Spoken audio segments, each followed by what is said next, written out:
Everyone, welcome back to Evindale, and tonight's episode of Pretty Good! Yay! Pretty Good on Leshy Tale! This is not epic rap battles of history. Evindale Leshy battles of history! No? Okay. So, hi everyone, welcome back. So, with that, are you able to provide us with a little bit of a recap as to what happened before we head back out into the big old world with just a little guy? Just a little guy. I sure can, Steve.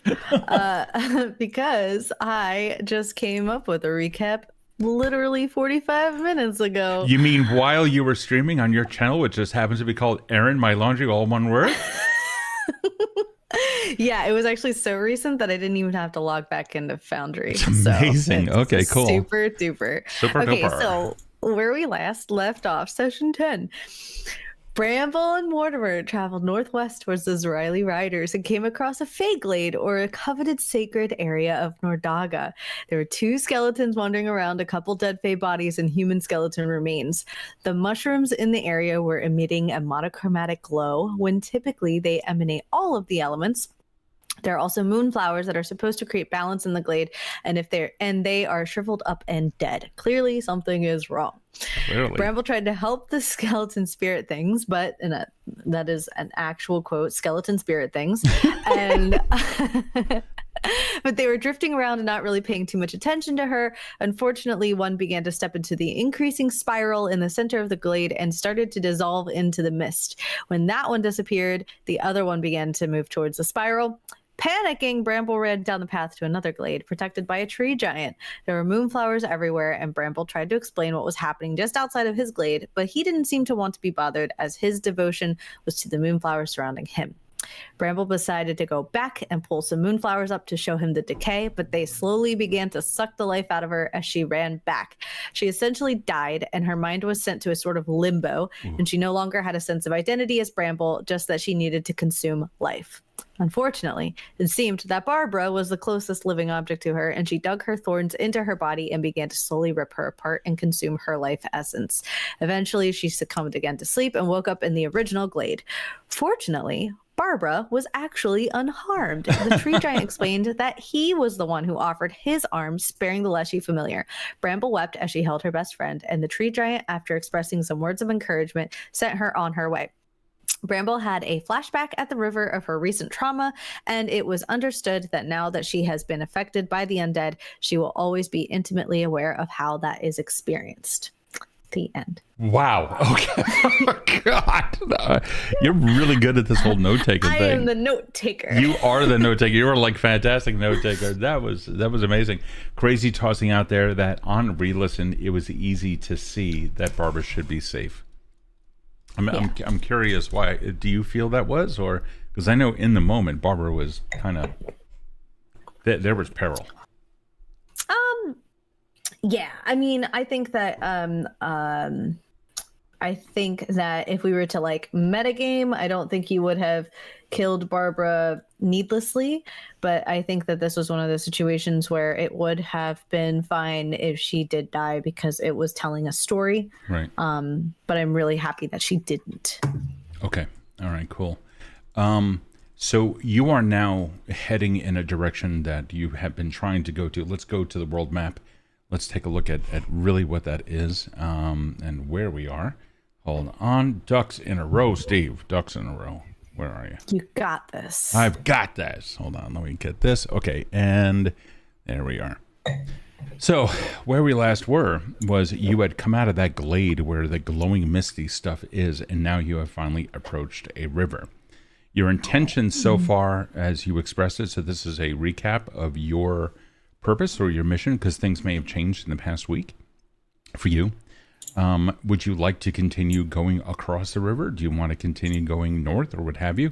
Because your ultimate stated goal was to eventually get away from here, was to eventually make it all the way up here to Daithglum.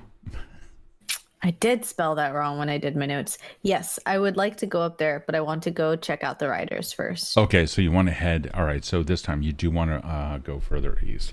Mm-hmm. Okay, well, with that then, let us get into the mood. Let me see one thing here from tabletopaudio.com. We need to reach out to them and sponsor because we use them all the time. I highly recommend it. It's just absolutely, it should be a thing. Okay, let's see. This would be kind of cool. Let's see what this sounds like. That's haunting. And I'm pretty certain you can't hear it on your side. I can. You can. Mm-hmm. It sounds like it's bubbling. It does a little. I can barely hear it because I think it's coming out of your speakers, but I can hear it. Coming out of my speakers. Nope. Okay, no problem. And maybe we'll just have like a lakeside camp. Maybe that'll be a nice old thing. Okay, cool. So, let us get into the mood here. And once again, welcome back to Branching Out, a Leshy's Tale. The morning after the tumultuous time that you had back in that glade left a scar on you. When you first approached the river and you put your feet into it from where you were, you were sent a shock. You immediately remembered feeling like you were dead, and the only thing that you could ever possibly do to never feel dead is to consume life. There was never once a thought that consuming life was bad. It was just a necessity because after all, it's about the preservation of life. And your life had to be preserved. So, with that, a thought of what the undead might actually feel entered your mind just for that brief flash. But then you pulled your toes out of the river and it was a beautiful day. Absolutely a gorgeous day on the riverside. Mortimer, your friendly basilisk mount. I thought I would never say those words together. Mortimer, the mount, and you. This is totally up to you. I'm going to put you on the map, and then you can take it from here. You are alongside the river. A thick mist has already overtaken this, even though the day is out, signifying an almost supernatural state about it. It's warm-ish. The weather has begun to cool a little bit, and you are heading upland some ways. The river is definitely running downstream, obviously, but it is doing so at a fairly rapid pace. You can't tell here on the map, it is not animated, but you are here on the northern shore of it, before it turns back into a northerly fashion. You can see the mist, and it extends all the way across. It even penetrates the woods to some degree. Something about it isn't right, but you have nothing else to go on, other than it's just an odd mist. Morty? We're there now, right? Morty's Yep. fine. Morty, how's your swimming game? Never really thought about having hold on. He goes over to the lake, dips his toe in. I mean, he keeps his head veered away, blinders are on. I never really, caves are a good thing. Caves are a really good thing. Are there any caves around here? I don't see any caves.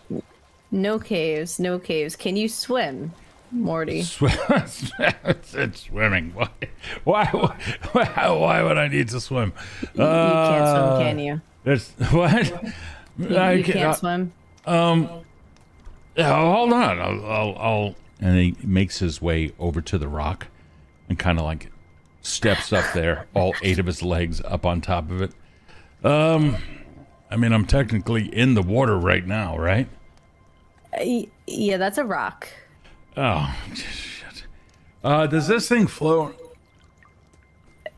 Do you see the rocks in front of you that are at the bottom? Yeah, okay, that's a good point. All right, then that's fine. I'll come back over here this way. It's okay. There's nothing to be ashamed of. I didn't know if you were like if you moved like a snake on the water and you just kind of floated, or Kind of if floated. you dog paddled with all of your legs, or I do have 8 legs. That's like 4 times more than most. Well, let me. You know what? Let me go over. He goes over to the shore, and he sticks like.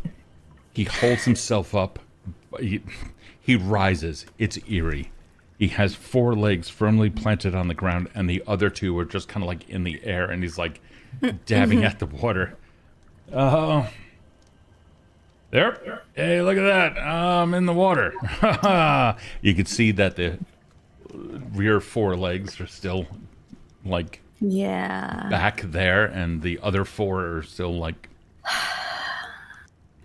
Okay, you're doing great. So the reason I ask though, buddy, is because we need to get across the river. So if you can't swim, Well, hold on for a second. Let me come on over here. I mean, maybe this rock just goes all across. that's Okay. No, it doesn't. It doesn't go all the way across the. yeah. I could try. Can you actually hold on a second? Mortimer, didn't you say you liked to turn the grass into like, I don't know, kibble and munch on it when you turned it to... I was being nice. I meant live things. My entire digestive system is predicated on the notion of meat turning to rock, and then I digest it, and it turns back into meat. Okay, meat turning to... Wait, so you could look at me? Because I'm a plant. You're meat. Look, hey, you know, take no offense. Some of my best friends are meat. Who name 3 friends? He holds up 2 claws. The other 3 sets are on the ground. He's like, Bob, Bramble, Bramble, Barbara, That's 2. That's 2. and right we'll there. throw Bob in there. And who's Bob? Bob.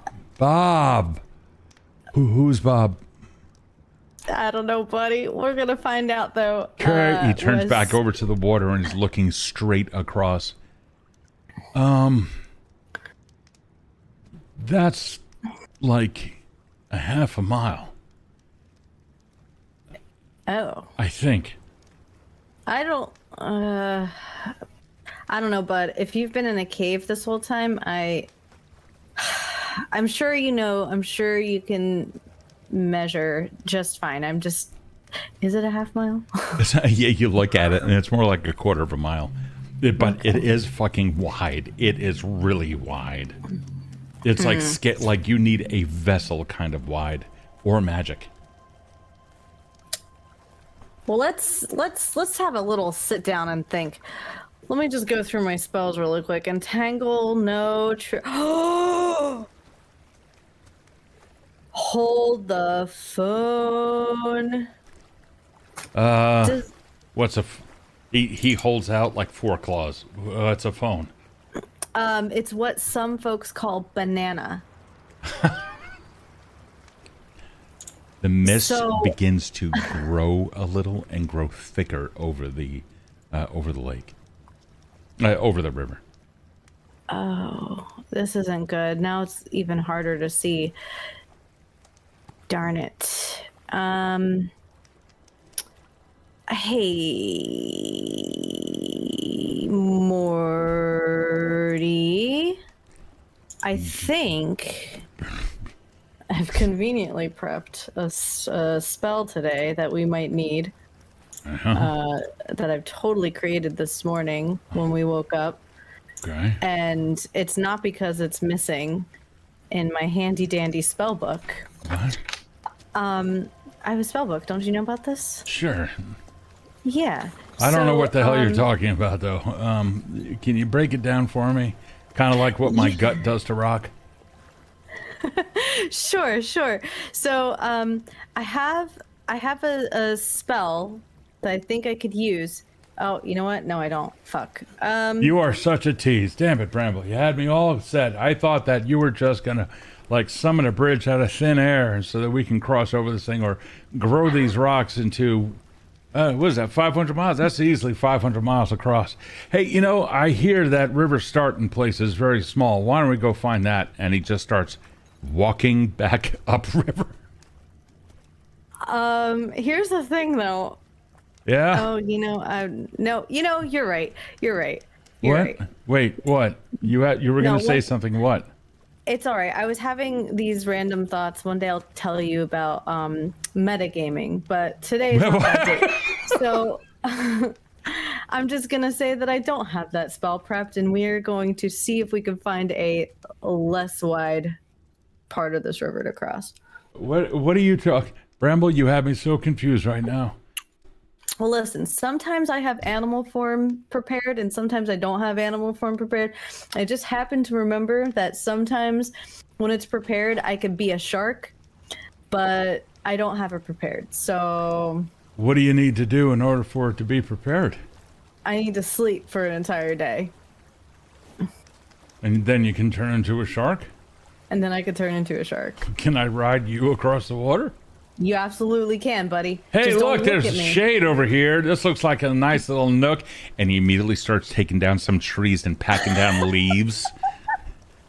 And then you just see him like with four legs on the ground and the other four. He's just like, I'm gonna lay back here. And he just curls up in like this nice little pile. Okay, this is brilliant. Thanks, Morty. Couldn't Yeah. have done this without you. His head comes up. I got this for you. He's always looking down at the ground. Obviously, the basilisk is not looking at you. Yeah, I'm gonna take 2 long rests. Okay. So it's the next day. I just sleep through the whole day and night. I hope you don't have insomnia like me. That's all I can say. It just. Bramble probably sleeps like a rock. If Morty looks at you, you'll get a really good day of sleep. All right. Oh my god. So we are going to go ahead in time, and we're going to say that we wake up at 8:30 the next day. Beautiful. All right. It's going to be. You said 2 long rests, so fuck it. Let's make it. It's 5:40 a.m. It's very light out. Oh, then again, it's like the summer solstice, so. Yep. It is now the 21st of High Sun. Awesome. Good morning, Morty. It's been a really long, beautiful, restful sleep. How's the mist looking? Well, my scales are getting kind of the frizz. All this humidity is. I think it's okay. Hey. Well, river water is amazing for moisturizing. Is that it? frizz. He steps back out into the shadow. Coming out and he goes, that's cool. Let me go check this out. Oh, apparently you never left the shoreline. All right, that's fine. I thought I was protecting you, but he like goes back into the shadow just for a quick second, and then he like pulls out. He like literally rips a bush out. I thought this was you, and he puts it down on the ground. I am useless. No, Morty, this is gonna be great. You're gonna tell me where to swim because I don't know if I'm going to be able to see very well underwater. Wait. I asked you a day or two, whatever it was. I asked you if you could turn into a shark and if I could ride you across the way. And you said rather jovially, yep. And I just said, okay. And then we went to sleep so that you can do this whole thing. And now you're going to tell me, no, actually, old Morty, old buddy, old pal of mine, I'm actually going to be a blind shark and you're going to have to navigate. So here's I'm going to be the shark. I'm going to be the shark. Yeah. You're going to be the old blind shark, and old Morty here is going to have to be the navigator. There's a problem with this. Anything I look at turns to stone. So if anything comes out, what? Then don't look at me. Don't. Well, no, that's never my. I don't ever plan on looking at you, but I'm kind of curious. Like, what if what if we come across some travelers and I always have to look ahead? I mean, is that what we're going to be doing? Well, I hope those travelers don't come this way, I guess. I don't know. I didn't plan for everything, Morty. I didn't even know I was going to be a shark today. This is what I'm going to do. And I'm going to start to dig this little, like, this little trail by his feet towards the water. And I'm going to say, listen, you're not going to know where I am, but follow. Hold on. You're going to be blind, and I'm not going to know where you are, but I'm going to have to somehow ride across this river on your back. Well, okay. I don't know if I'll be blind. I've never been a shark. We're going to find out. You said that you were going to be blind. I said I didn't know. Listen, it'll be fine. It'll be fine. If it's two blind pals crossing a river, then it's two blind pals crossing a river, and it'll be fine. Well, who knows? Maybe maybe the water doesn't even like react well with me. I could be a saltwater shark. I don't know. What? We'll find out. Is this freshwater? I think this is freshwater. Okay. I mean, yeah. All right. You want to turn into a shark? Yeah. So you're just gonna follow this little dirt crevice that I've put in front of your feet. You're just gonna shuffle forward, and then once you feel me, I'm gonna pull up right next to you. I'm gonna pick you up right there, right on the curb. And as soon as you feel me, you just fall right down on me, buddy. Trust fall. I got you. Trust fall into a shark. Have you ever seen a shark? They've got big legs. They do? Don't they? Well, listen, we're going to find out. I'll tell you all about it, okay? You don't even know what you're turning. Oh, boy. Okay. All I know is it says it on the card. It says it on the card that I got when I pulled it out of the spell machine. So. All right. Well, all right. I'll. And he keeps the rear four legs down there, stuttering the entire time. All right, you're going to become a shark. There. Yeah, I'm gonna become a shark. I can't move that character though. You will in a moment. Hold on. Let me just make sure of this. Hold on. This is owner. Okay, and there you go. You are now a shark. Beautiful. This is so good. All right. Okay. I'm just gonna put Bramble off to the side. He's like looking out of he's like, I can't look at you. You realize I'm not allowed to look at you. If I look at you, you end up turning to stone. So I'm just gonna put my paws out here. Yep. He goes. He starts like putting it. All right. Oh God. There's water there, and he like starts moving forward a little bit until finally he like climbs up on top of the. I don't like this, and he flattens out right behind your dorsal fin. And then kind of like snakes around it a little bit, and all you feel are like 8 sets of claws just digging in. Look, I've tried to make sushi out of shark meat. I'm not trained at all, and I can tell you, my razor sharp knives had a problem with fucking shark flesh. So you're fine. You're fine. You don't even feel it. So I mean, I literally had like a brand new global chef's knife, and it was not doing dick to shark skin. So all right, buddy, you're gonna have to take it down a notch. It's just tickling me, and I don't know about this. Okay, then harder it is. He just like grabs on. Hold on for a second. Let me give him an athletics check. But in the meantime, what are you gonna do? I'm gonna start swimming across the water. You fuck. Okay. All right, go ahead. No. Oh, no, it's okay. Well, he can't ride you. It's okay, but we're going to assume that occurs. No. Stop for 1 second if you don't mind. Yeah. Yeah. Just go back to over here just for a brief moment here. It'll be fine. It's fine. Yeah, everything's fine here. You can, this is great. Oh gosh, this is like the time Zabi turned into a dinosaur. Yeah, kind of. It's almost exactly never like that. So, wow. So, that's cool. Let me. Bramble, as you begin going across the way, and you feel completely at home As long as you continue to move, you are able to breathe. It's the first time. It's actually pretty cool, and you're moving along at like a good clip. Mm-hmm. As you begin to go across, and Morty is right on you, you begin to feel a sense of a presence somewhere around you, but it's really a little bit difficult for you to find out like what exactly it is. Something brushes up against you in the water. And you move your head along on either side. And it is not comfortable. And that is when it strikes. Hold on for 1 second. We're going to go into initiative. I've got thalassophobia, and you're just like casually whipping out river monsters on me. I love you, baby. Oh, boy. Oh, those are going to miss, I hope. Well, no, that's all. Initiative. That's initiative, baby. I am so sorry, but that is initiative. One moment. Let me do this, do that. What the fuck is that plus 14? You get something lashes out at you, and as it does, it makes itself known.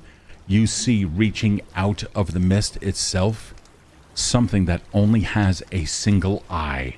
It's yellow and almost glowing, and all you see is a tentacle come whipping out of the water and then smack at you from within. You feel it braze up against you. What is your AC, please? My AC is a 16 plus my level, so 20. It definitely hits. Okay. It hits with a 28. As it smacks at you. Ouch. Hold on for a second. Let me get Bramble into this area here just so we have the counter that we can subtract the hit points from, okay? 1 second. Okay.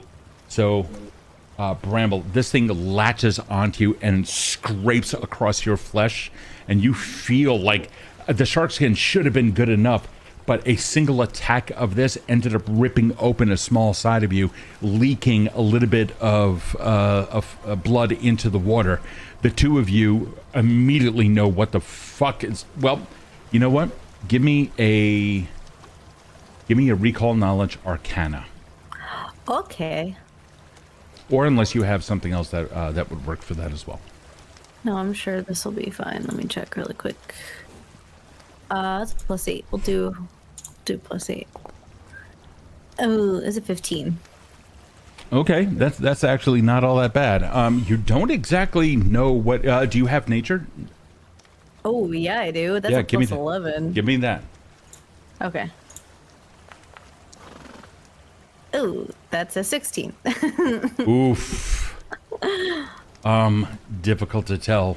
You've not seen anything like this. I mean, you have heard that there are creatures that live in the mist, but either way, this never blinking eye just seems to be piercing at you. Or piercing at you? Good God. That's awful to say that. It's just piercing at you. It lashed out with a horrific attack. It's going to have another, which it misses, and a third one, which is a critical miss, coming at it. Let's see. That is going to be an unarmed attack. Pins and needles. There was something about you. Can you please describe to me why you did or how you did something that would have caused this thing to have pins and needles? I think as it went to strike me, I can like hear. I have like a weirdly refined sense of hearing underwater now, and I whip around, and my teeth like serrate its tentacles as it goes by. That makes perfect sense. Yeah, you even do a little bit of damage to it. Let me. Cool. Yeah, hold on for 1 second. Let's get a 1d12 plus 8 piercing against this. That is going to be 9 points of damage done to it. Yeah, you taste it. It is odd. It is too watery to be fleshy. But you really understand that this thing is flesh and blood, and it can die. That you can rip this thing to shreds.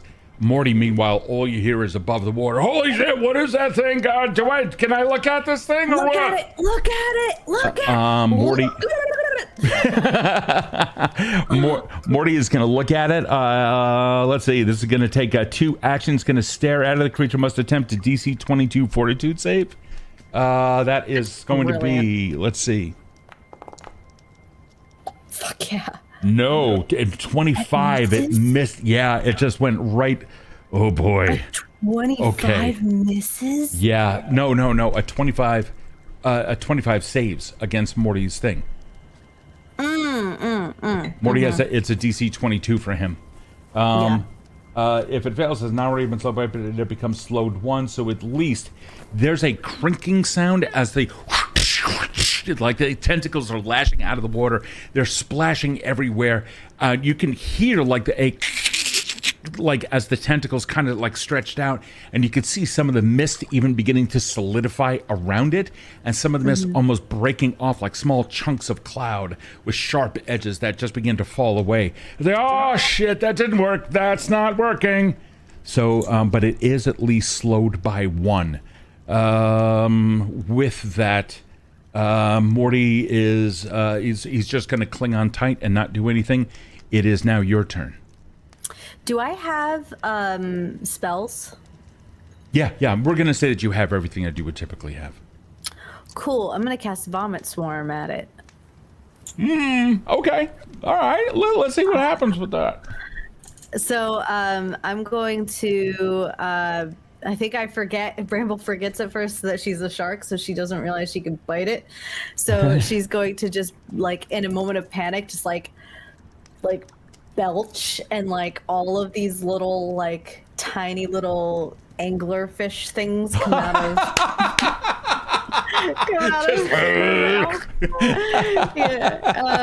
it is a DC 19 basic reflex save. You got it. That is going to be a... Oh, damn it. 26. 26. Okay, so... plus 12, it's its modifier, so I'm not gonna be doing that again. Nothing happens. Okay, Nothing so happened. she's gonna fucking bite him. All right, go ahead. Let's go for it. So for that, I have your. Oh yeah, you can use the shark attack for that. Fuck it. Let's bump you up a little bit. Do I have that? Yeah. Well, I turn the shark token into under your control. Oh, you fucking Ferda. Okay. So it's just make sure you target the creature. Already done. Sweet. And there you go. Beautiful. Plus 14 does a 31. Oh my god, that's a fucking 31. Critical hit. Yeah, do you want to do double damage or do you want to use a card? My damage for it is 1d12 plus 8. Let's do double damage. You want to do double? Alrighty, cool. Yeah. That is going to be the damage, which is going to be. Click it. Oh, I'm sorry. Go ahead and click. That's it. That's okay. Go ahead. You click. I like mine better. And then yours is double. arguably better. 26 damage. Against yourself. You need to target it. Hold on. I did target it. Yeah, well, you targeted your own self. I didn't. It's still... Okay. Either way, I just applied the damage to it. Thank you. Not the shark. Alrighty. You're good to go on that. And we now enter into round 2. This Beautiful. thing, yeah, this is not looking, it does not look like it's enjoying this at all. You begin hearing something that sounds like 1,000 small whispers all throughout it, and then you realize, no, that is your own movement, or Mortimer's own movement, through a thickening mist. The mist itself is now becoming even more solid. May I please have a DC 20 reflex save? Ooh, what kind of reflex? Yep, it's a reflex save. Thank you. Yes, you can. Oh, wait. Yeah, you can. Fucking 30. 30. I got nat 20 on that. Well, hold up. That's not going to be it. It's going to be yours. You have to roll yours. Roll Brambles, not the sharks. Oh. Okay. That's silly. Okay. It's still a fucking 20. Double that 20. That was 27. Oh my god. Holy shit. That will never happen again to me. That was... I'm retiring. That was actually cool. That was really, really goddamn cool. All right, hold on for 1 second here. Let me see if that works. No? Okay. All right. Hold on. Nope. It just simply does nothing to you. You simply go, wrong. So you go a little bit further underwater where the mist is simply not penetrating, and Morty's like, hey, as you go down a little bit further. Meanwhile, Morty now has to make a reflex save. Oh shit. Oh, Jesus Christ. So he rolls a 1. Morty. He gets a total of 13, but it was a critical. It's a bad saving throw. By our own rules, it's a critical fail.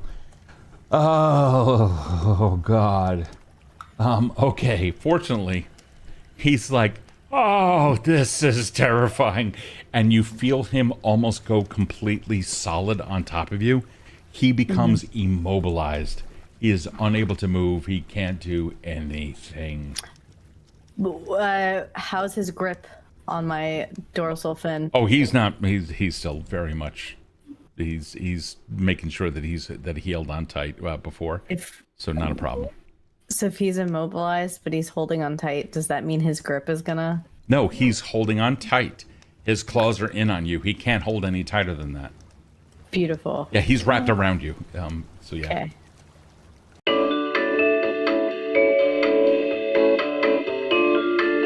It lashes out at you and tries condensing the mist. Mortimer, holding on, having failed his reflex save, goes, oh shit, oh god, I gotta lay right here. And unfortunately, he is now going to be taken out of action. I need to find him. Where is he? He's here. And he's going to be, oh god, immobilized. So this is what it feels like. And he's now still riding the shark. He is done. He can't. Oh boy, he's not gonna be able to do anything. It is your attack. And remember, most of your stuff actually has to come off of Bramble's sheet, but I am allowing your bite attacks to come off of the sharks. That is excellent, because I'm going to strike a couple times. So I feel like Mortimer go like rigid on my back. Yeah. And I say, hey, nobody petrifies my friend without him petrifying you first. And I'm gonna I'm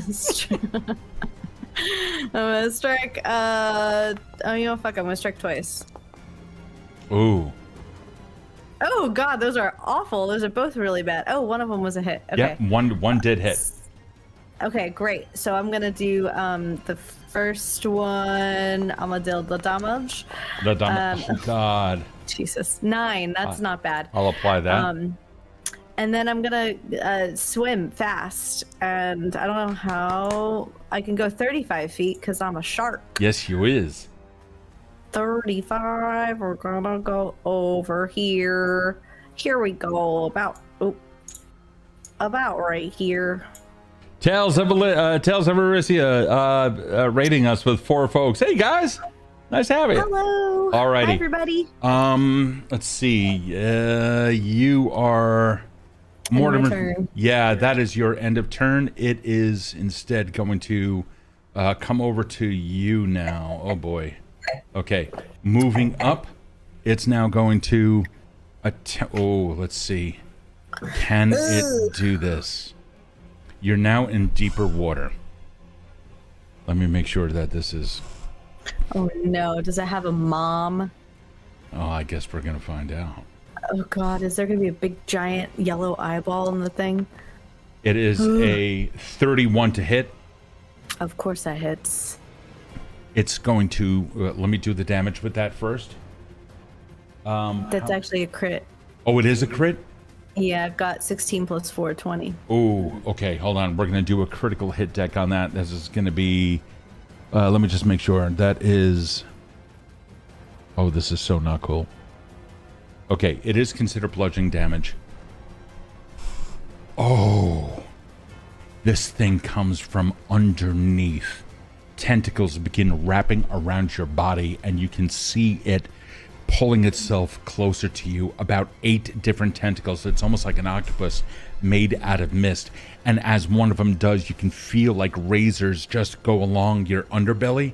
They pop out of the tentacles themselves like that, and it slithers up and over past your nose A shark's sense of smell is amazing. You begin smelling all of your own viscera. It begins to pollute you. You don't even understand what is happening. You become sickened 2 and stupefied 2. Shit. This is not good. Let me apply these effects to you. So Bramble, I'm going to apply them to your actual token rather than the shark's token, okay? That's okay. That's what you did last time, too. Okay, cool. So it is stupefied 2 and sickened 2. Boy, this is not good. 1, 2 already. That is bad. So stupefied, in case you don't know, it's your mind is completely clouded. Things are just going. You have no idea what is happening. It is a 2, which means that you are going to take a status penalty equal to 2 on your intelligence, wisdom, and charisma-based checks and DCs, including will saving throws, spell attack rolls, spell DCs, and any skill checks that happen to use those as well. And if you choose to try to cast a spell while being stupefied, the spell is disrupted unless you succeed at a flat check with a DC equal to 5 plus the stupefied value. So 5 plus 2, 7. So it's just a flat check against 7. So you just roll a d20, try to get a 7 or more. But it occurs, you cast the spell, it takes up the slot, and then you try to succeed the fast check, the flat check. Okay. Yeah. You will. There's a potential that you can lose that. Okay, and the sickened. This is bad. So it is sickened 2. It's another status check, another status penalty, and it's on all of your checks and DCs. You can't really do much of anything now. You can spend a single action attempting to retch in an attempt to overcome this. And that allows you to make a fortitude save against the DC of the effect. So it's going to be, in this case, I'm not going to say it's a 31. I think that's ridiculous. We'll say it's a DC 20. This is fucking nasty. Okay. All right. Okay. All right. That was one of its turns. One of its turns. It already moved. It's going to now attempt a grab action. So in order for that to work, it needed to succeed with a strike that lists grab as its damage entry, which in this case it does, and you are now grabbed onto. So now that you are grabbed, I need to break free. Yeah. So that must mean. So what that means is that it's a DC 5 flat check. It's nice and easy. Okay. That's if you attempt to manipulate action. So hold on for 1 second. This is. Hold on. That's an action, though, right? To ungrapple? Yeah, it's going to give you the flat-footed condition, but hold on. Let me get you as grabbed on this. Okay, you are now grabbed. Okay. Grappled, stupefied. Okay, I can still... So, if you attempt a manipulate action while you are grabbed, you have to succeed at a DC 5 flat check. All you need to do is tell me what it is that you want to do, and then I'll tell you what you must do in order to get past it. Okay. All right. So, and it's okay. He still has another turn though. It's done. Grab is a single action. It moved, it attacked once, and it initiated its grab, so it is now done. Okay. And Mortimer can't do anything, so it's my turn. Well, we're now going to go. Well, Mortimer, now he was immobilized, and he's still on top of you. So we're going to put him here on top of you, okay? So here's the deal with immobilize. You can't use any action with the move trait. He can still look. Okay. Yeah, he can still look. If you're immobilized by something holding you in place and an external force would move you out of your space, the force must succeed at a check against either the DC of the effect or what have you. So, can he still look as his action? A petrifying gaze, it does require 2. It is arcane, concentrate, incapacitation, transmutation, visual, and it is activity. But it is not a move action. Beautiful. So, all right, it's Mortimer's go. He's looking at this. Oh boy, this is not good. He's like, oh god, just What happened? Look at him! Look at him! God, I Look can't. at him! You can feel a beam of energy like start coming out, and there's a point there where you feel like dry skin just completely took over because it got a portion of you in sight. He's gonna make a DC 40. This thing has to make a DC 22 Fortitude save.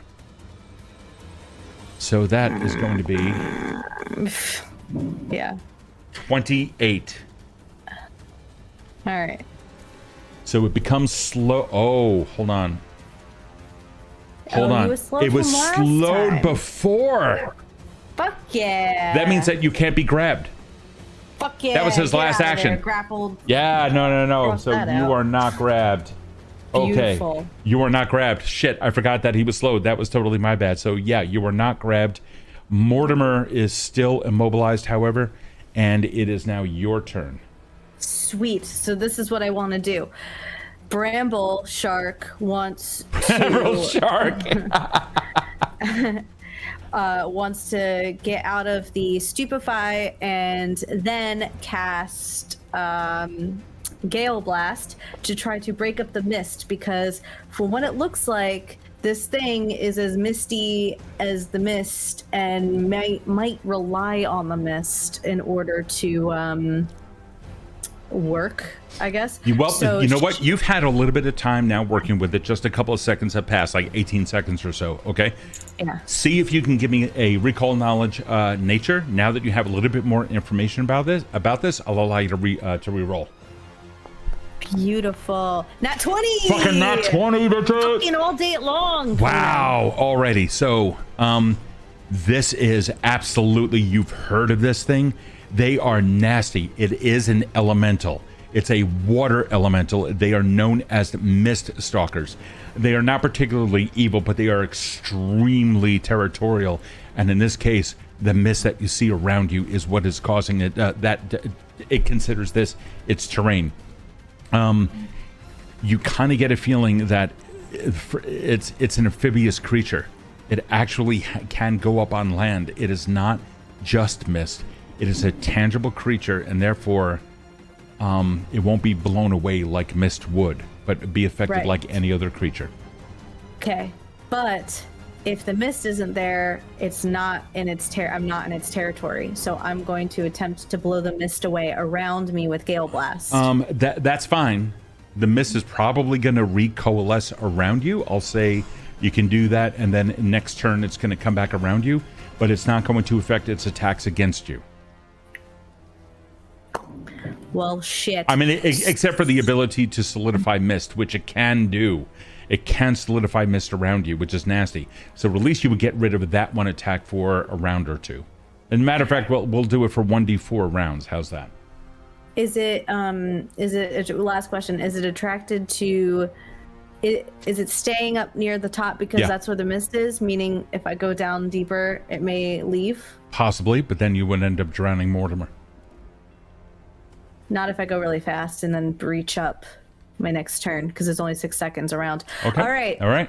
Mortimer, hold your breath. I'm gonna do God. Do I have 2 actions or 3 actions with this? You have 3 actions. Stupefy? Okay. With Stupefy? Hold on. I have to go back into that. One second. Meaning to do the flat roll, does that count as a roll, as a move? That's right, because because you're casting something. It's hold on, let me. No, I'm not. What? Wait, do you what conditions do you have on you? Is getting out of the Stupefy by rolling a flat check considered an action out of? No, it is not. Okay, great. I'm gonna do that, and then I'm gonna do my stuff. Okay. I'm not casting any spells. Okay, let me just confirm what you are first. Okay.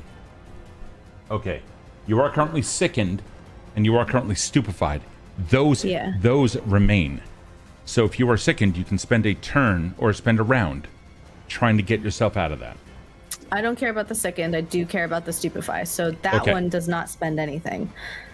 Okay, so the stupefy. Here's what's up with that.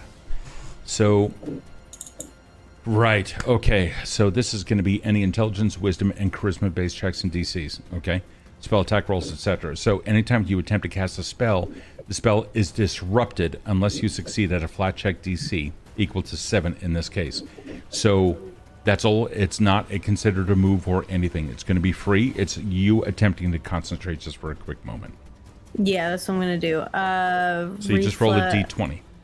Okay, just pop one of these bad boys in there. Laughing Jackal, what's up, man? Hey, Jack. What's up, Jack? 13. That is going to. Yep, absolutely. So your spell is not lost. Great. All right, I'm going to go. If I have a 35 and I go diagonal down. A 35 what? It's a swim speed. Wait a second. I thought you were casting a spell. I'm not. I just want to get out of stupefy. No, you. Okay, so you're gonna remain in that. That is if you wanted to cast a spell, then you roll the flat check. It's only if you are going to cast a spell. Okay. And stupefy again only affects your intelligence, your wisdom, and your charisma skill checks and DCs, as well as spell attack and other stuff like that. It does not affect any movement or anything like that. Does that make sense? Okay. Yes, it does. All right, Let's cool. keep it. Let's stay stupefied forever. And we're going to go diagonal down 35 feet. Okay. And then we're going to go over 35 feet underneath. Okay. Let's see here. I just want to make sure something. Okay. Are you going to attempt to purge for to get rid of sickened? No. Okay. I'm just double checking everything else. Okay. All right, then there you go. Alrighty. Okay. Go ahead. So I go, I'm like, hold your breath, Mortimer. I go diagonal down 35, up, over, like keep going 35, and then up diagonal 35. Okay. Oh God, this is gonna be horrific. So however many you need to take away from that, because it's technically moving in diagonal squares. No, that's fine. Then, I'm not gonna. I don't give a shit about that. We're not doing trigonometry here. Okay, so that's gonna get you. Hold on. Let's put this here. Let's stop that. Hello. Thank you. Okay. So you're going down 35. That's gonna get you out to 70, and then that's gonna move you out 70 plus 35. That's gonna be 105 feet or so. Mm-hmm. Okay, so it's obviously it's going to take you off the map, which is fine. It is a massive river, and the question is whether or not this thing can even keep up with you. So, alrighty. With that, your turn is done. It's going to attempt to move.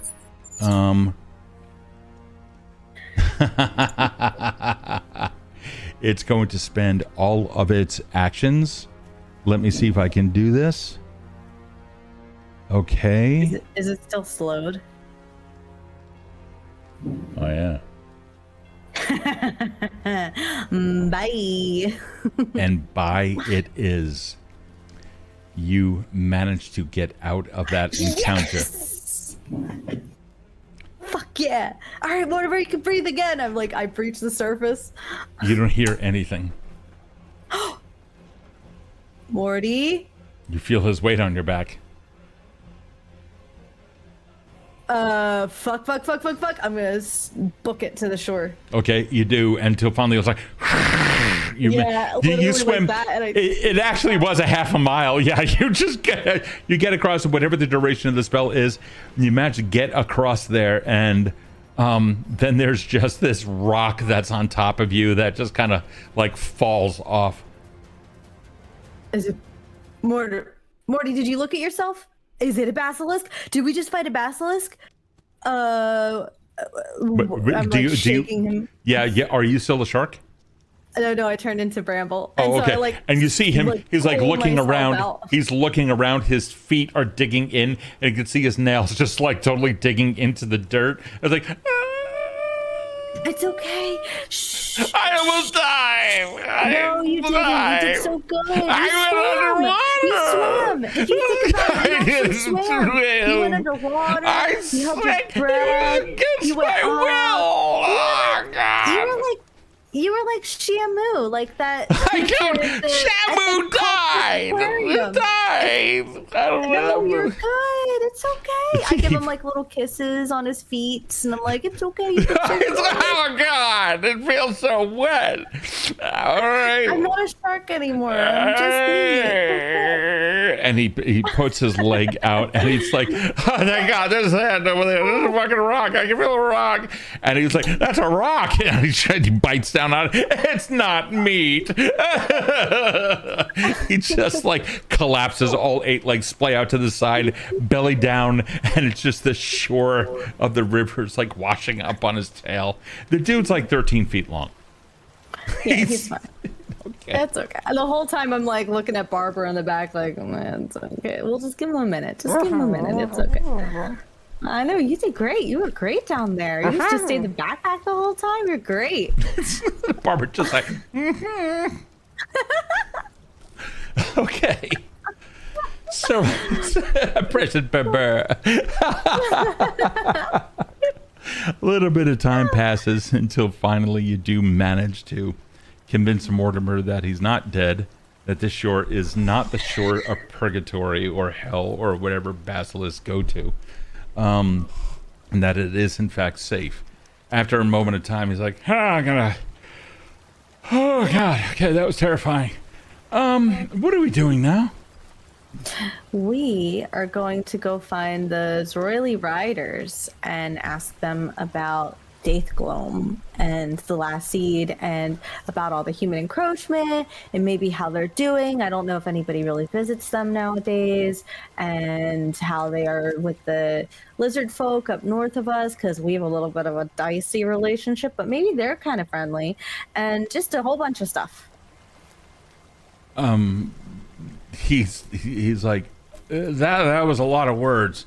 Okay. Let me see what I can do here. And he like stands there. Okay, you need to look away. Okay. And I like turn around. Are you looking away? Yes, I'm looking away. Oh, okay. Did you have nervous gas? Yeah, you're not supposed to hear that. All right, let's go. I looked away. I didn't close my ears. I'm literally 10 feet from you. Oh, I didn't know that's how that works. Oh, okay. It happens sometimes when I get nervous. All righty, let's go. All right. Everybody poops, and I pat him on the little booty on the tail, and then I climb up his back. This is the most wholesome basilisk ever. I love him. Oh God! Alrighty, so, it is some time before you are fully enveloped by a forest. It seems to be familiar, and yet you begin to notice elements of this that are simply not familiar. In fact, the further in you go, the more it feels distinctly alien. The trees here seem to wear a different hue of green, their leaves whispering unfamiliar tales in the wind. Their bark, on several of them, is coarser, etched with stories of a different world. The forest floor gradually gives way to a series of rolling hills, and the terrain undulating like the waves of a verdant sea. You can't shake off the sensation of being watched, of countless eyes tracing your every move from the shadowy undergrowth. And a sudden rustling breaks the forest's rhythmic hum, and you see 2 small figures emerge from the thicket. They are creatures of thorns and brambles, wary eyes, reflecting your image with a hint of suspicion. Hello, are you Leshy too? What language are you speaking? Sylvan. They, First Sylvan and then Druidic if they don't understand me. one looks at it, then looks back at you. The other looks at it. They look back at each other. As far as they understood it, neither of them looked at each other. And they just remain quiet, staring at you. I'm a Leshy, see? And I like wiggle my little thorny fingers, and there's like little little spores that come out of me. And I'm like, hold on, I could do a trick. And I go, ugh. And then like a little spore comes out of like my hat. I'm like, see, I'm a Leshy, just like you. I think you look like a Leshy. You're all viney and thorny and stuff. Unless those are just like really haute couture outfits of those royally riders. Maybe they're really fashionable. Should I be wearing a viney outfit too? Their eyes begin to get a lot larger, almost as if the skin around it is beginning to peel back, and their eyes unnaturally protrude just a little bit. And you can see just coming around the orbs of each of the eyes, veiny green things that resemble the same kind of thing that you have in your eyeballs. But then you see all the lines begin to stretch out, shooting about 10 feet out until... No, we don't like it. Or like back up. And their bodies just go up into the canopy of trees, never to be seen again. What the fuck? All right. I like tap on Mortimer's head and I'm like, hey buddy, next time you see one of those, I'm gonna need you to look like, maybe look right at them. You know, this whole, yep, I will, yep, I'll look at... Food? Wait a second, are you telling me that I can eat?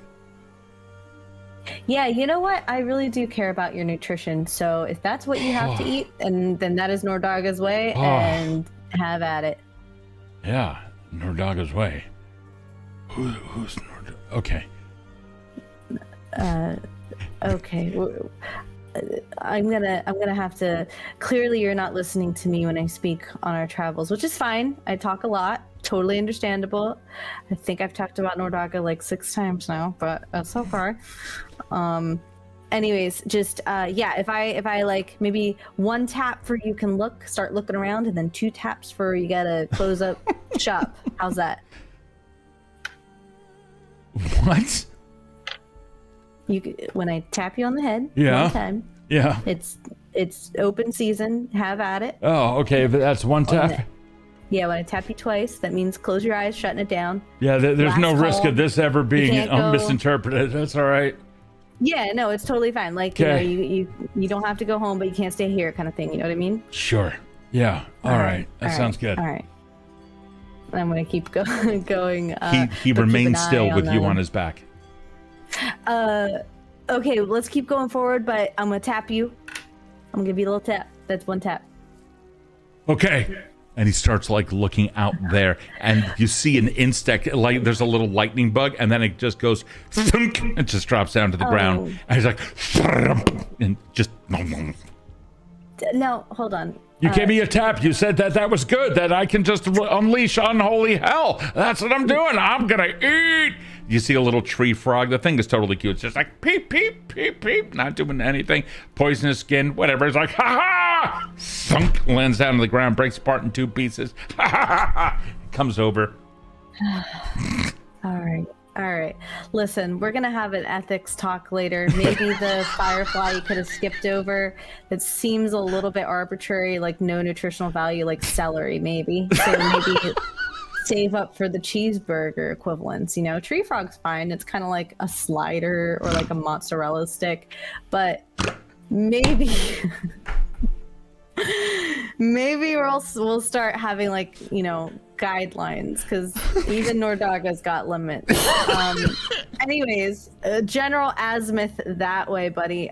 You know, if you see anything on the way, we're not pulling over to, like, you know, indulge. We're just drive through only, okay? Is that 1 tap or 2? I didn't tap. I just tapped you once. You're good. You're good. Keep going. Just I don't know. stop Sorry. it. Does tap once mean eat and feast Yes. upon the flesh of those things in front of me, or not? I'll just tell. Okay, I'm just gonna tell you. Yes, you can eat until I tell you. Oh, happy day! And it's just all 8 legs just start moving. And I'm just sitting there like, oh my gosh, all right. This is the shit I have to deal with. Oh boy, yeah, we're having a little bit of fun here. Okay, that's all fine. I can't Anyway, believe he killed a firefly. it was their 13-foot first creature. Look, man, was you like, tapped him. I'll have a Skittle, please. I'll have a Skittle. Oh man, alrighty. Well, it's a thing. It's a thing. Okay, so off in the distance, you hear something beginning to cry out. It's distant, and it rings through the hills that you're just now beginning to enter. The forest begins receding, and it is soon replaced by a landscape of rugged hills. The ground beneath your feet is now just a mosaic of rocks and roots challenging every single step. Fortunately, you're on an 8-legged basilisk steed. None of that means anything. And then again, just as nighttime begins to settle in, and as you look up there, and it's this beautiful spectral serenade in the twilight above, you can hear it again. Okay. I know that's not your stomach, Mortimer, because you've eaten literally 3 wild pigs since we started. What Look, is you that didn't sound? tap me twice, all right? So I'm waiting for you to tap me twice here. All right, tap, tap. What is that sound? I don't know. I've been eating. Okay, hold on. Let me just wait one more second. It'll do it again. It does it like every 17 seconds. That. I'm not certain. I'm not certain at all. Give me a recall knowledge nature. Okay. I had to find my token in the water. Oh, can I get rid of... No, I can't get rid of it. Never mind. Knowledge, nature. Nature? Yeah. What'd you get? That is a 18. You're uncertain. You know it's out there. You know it calls out. And it seems to be reverberating off of the hills around you, not allowing you to really get a precise understanding of where it could be. Okay. Well, that's not great. I can't tell where it's coming from. And I don't quite know what it is. So we are going to be very quiet as Okay. we keep moving through the woods, okay? Are you sure? Because right now that sound is not here. It seems to be, well, wherever it is, it's not here. Are you sure that we should be moving from this spot? I mean, maybe you need to rest. I need to rest. By God, my stomach is full. Look at that. It's dragging on the ground. You know, I ate 2 pigs. Did you know that? And a firefly. Well, it's starting to repeat on me. Look, you know, maybe it's not such a good idea to continue. Are there any caves around here? Maybe a cave. I could handle caves. I don't think there's any caves, buddy. I think it's just the woods and then whatever's beyond the woods. And I'm not sure where that thing is, but eventually it might be here. And then we are SOL. So I'm going to say we go. Why wouldn't we laugh?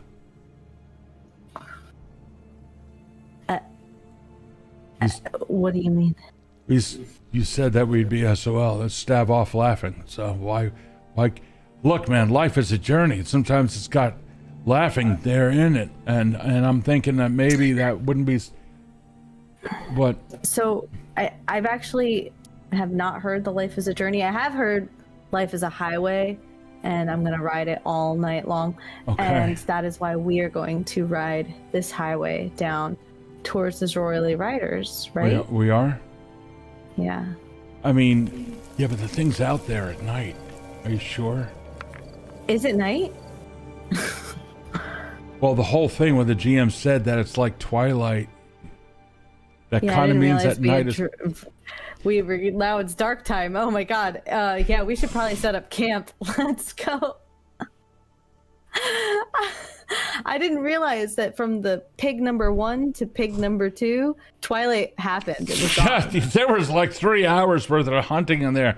The second pig just kept running and running and running and running, and you were saying Mortimer, and so finally just started saying Morty, and then you just like you refused to go anymore. And at one point, I don't know. Yeah, I guess I spent about 2 hours like just reliving my backstory. So let's set up a fire and go to sleep. So.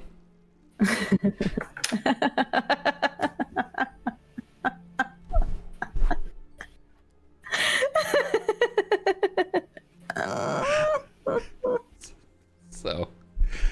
You.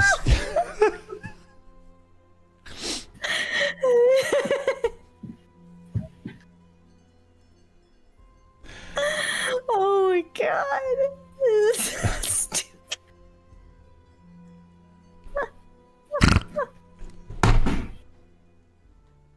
All right. Anyway. Oh, this is like the antithesis of Evindale. I know. Who would have thought? Well, look, last game was just fucking so sad. It was horrific. So we got to have something about this. Yeah, right. It was great. Okay, cool. This all Bramble turns into a shark.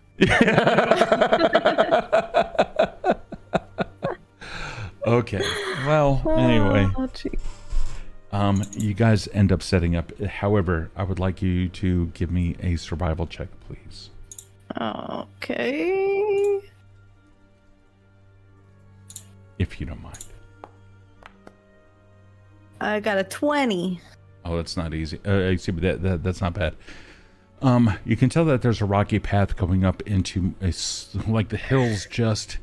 You don't see mountains in front of you. You just see large hills, and it just continues going up and up.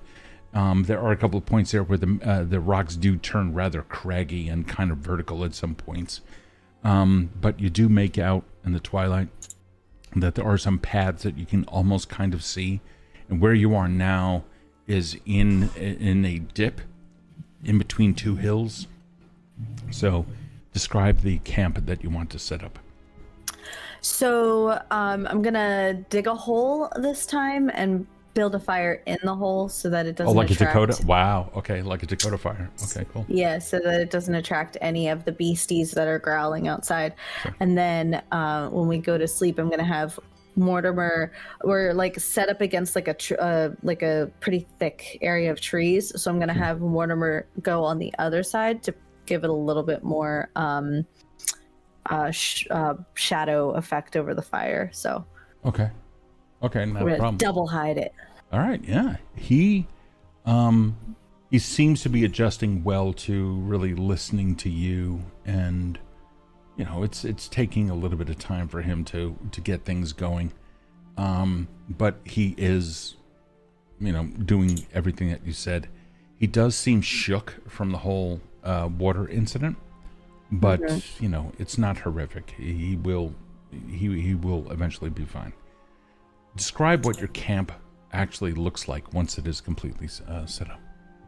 Sure. So it's got the there's like a thick little backdrop of trees, and then Mortimer's on the other side of the fire, and then Bramble's kind of like tucked underneath Mortimer's arms, so she's kind of protected from the elements as well. And it's about maybe I'm going to say he's 13 feet. I'm going to say it's like 15 to 20 feet across. Okay. In terms of how big this space is. But other than that, it's covered in trees. Okay. All right. Totally cool. May I have... How do you plan on guarding yourselves against the night, if at all? So weather and element wise, there's like the trees kind of like block. It's a pretty thick canopy.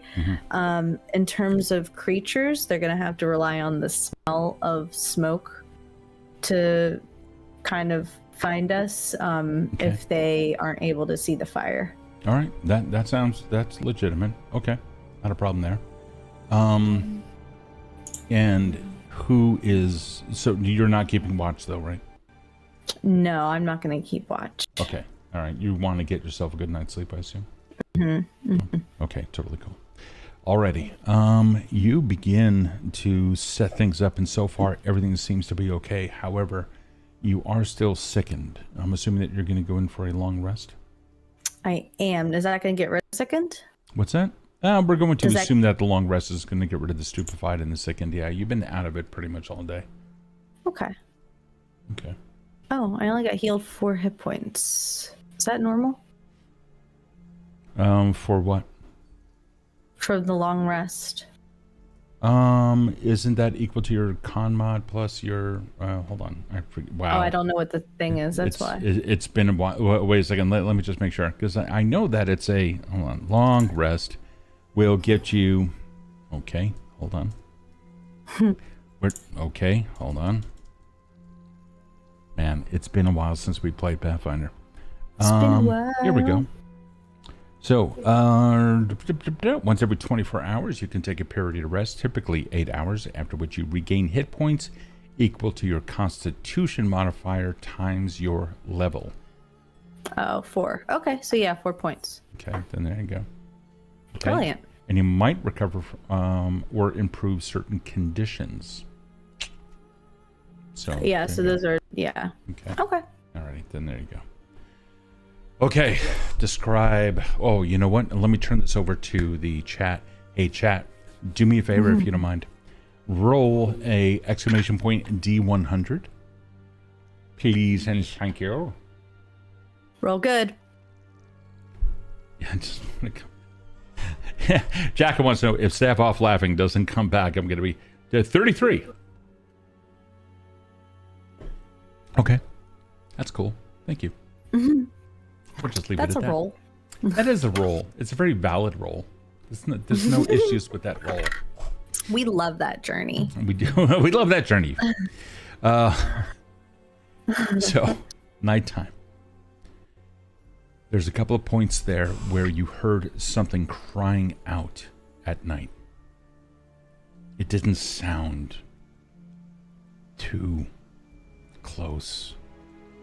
Calling out every now and then. Somewhere out there, something continued to exist. It was almost like it was hunting you down.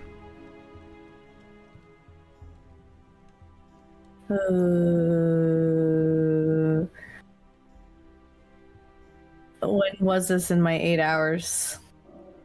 Just as you began to drift off. Of course. Mortimer, meanwhile,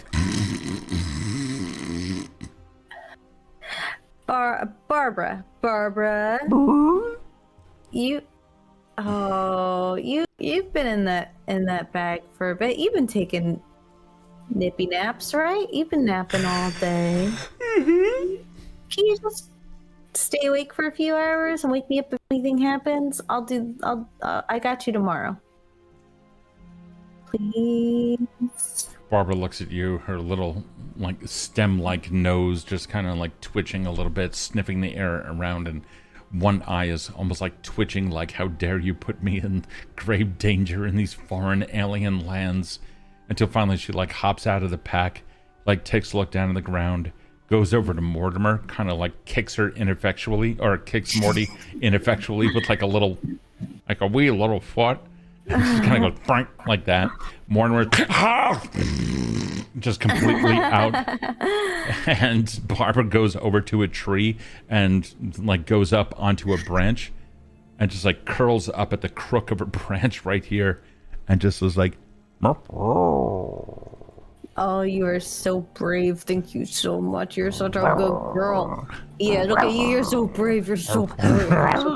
and she immediately like leaves the branch, comes back down, comes over to you. I scratch behind your ears. And then goes back up at the bar. Then we go to bed. Okay.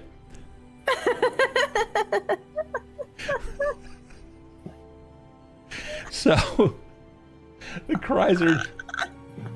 Good God! What are we doing? What are we doing? I can't have I can't have a glass of wine because it'll just get too silly. It just get too silly. No, I'd say go ahead. That's not a problem. Either way.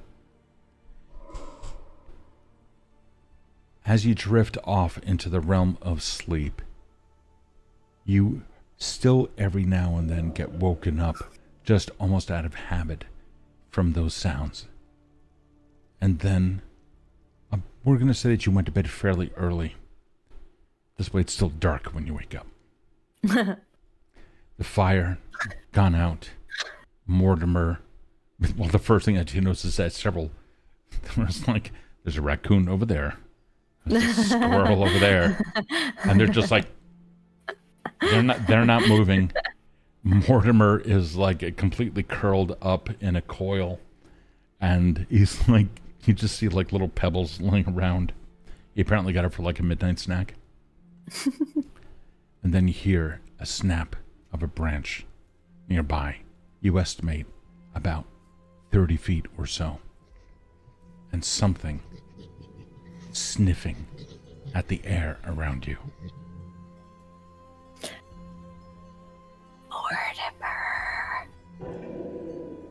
Mortimer.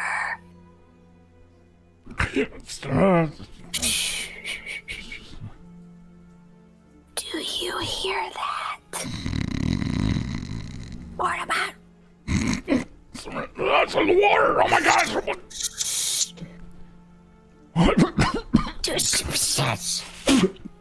You see a piece of meat come out of his. He brings up a claw. What? Do you hear that? Hear what? And the breakies. Oh God, it's not back, is it? Oh, tentacle face is not back. No. But it sounds nasty. Shh. Oh. He like turns, he looks over to his right and turning around in gigantic circles all around you. He's like looking out into the woods. You can almost see like a laser light focus illuminate the branches. If such a thing were happening, that would be totally fucking cool. Stick a laser on top of your basilisk, damn it. So he's continues to look. Bramble sticks a laser on top of the basilisk. And I can teach lectures at university now. So he's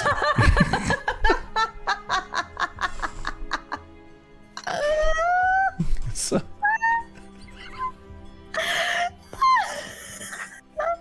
That's the complete opposite to the fucking like Armageddon bullshittery I thought you were gonna come up with. Like, no, I'm gonna teach him. I'm gonna trick some cats. I didn't even think of that. Alrighty. Anyway. Oh my God. Okay. Okay. Hold on. I'm gonna skimper around it and cast light on a big tree and illuminate it. And then you look at it. You want me to do what? Look at it. Look at. He looks up at a fucking raven that's making a lot of noise right now. And it's just, hold on for a second.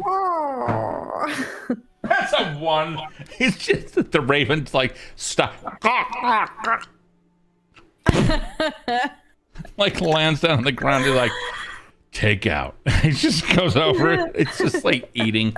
An interesting little thing is that as the basilisk begins to eat, you begin noticing that its saliva starts covering it, and as it does, that you can hear the crunching of rock. But as the saliva does so, the gray of the rock begins to disappear, and that's when you begin to see blood. Some of the action occurs in his mouth, and others occur elsewhere in his body. Oh, yucky. Ugh. With the Okay. cry of that thing out there in the woods, he stops chewing.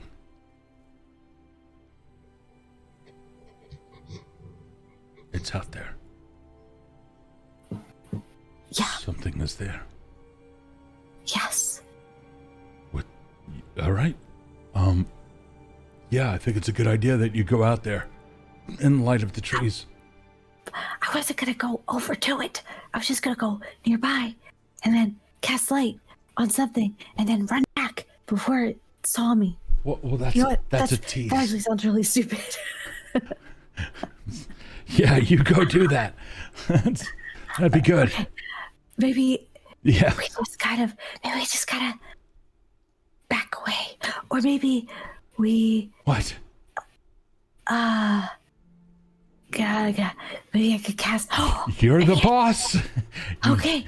What are you do? What are we doing? We're gonna stay right here. That's And a I'm gonna great plan.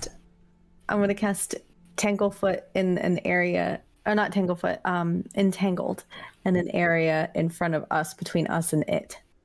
How long does that last? That's a great question.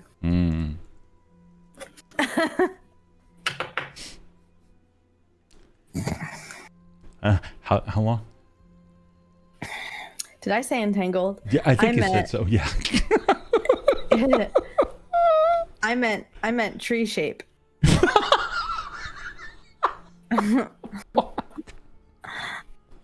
What? I meant tree shape. What are you I'm gonna gonna- cast tree shape?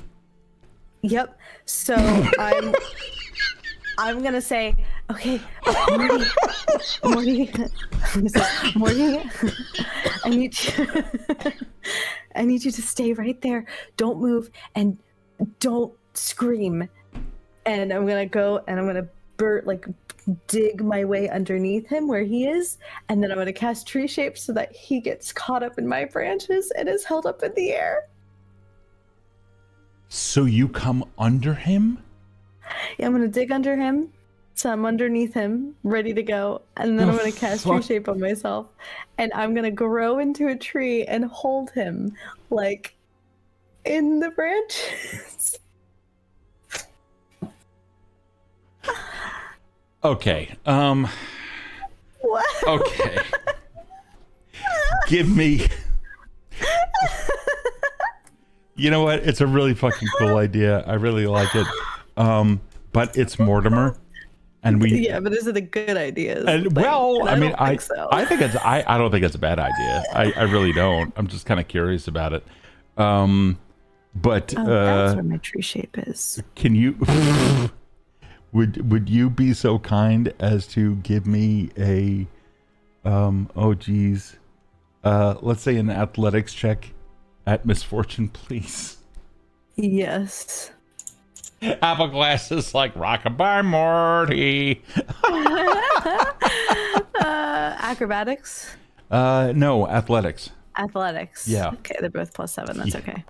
Yeah. Oh, nat Fuck. 20! I swear to God! I swear. Yeah, I'm rolling like I'm Alvin watching today. I know, dude. You're like all over the place. Okay. 27. Oh my God. All right. So, not a problem. You go and it's like, what the fuck? The tree just gets absolutely huge, and at the top of it, instead of a tweeting little bird, you've got a Jesus fucking Christ! Shoot! He freezes, and still in the distance.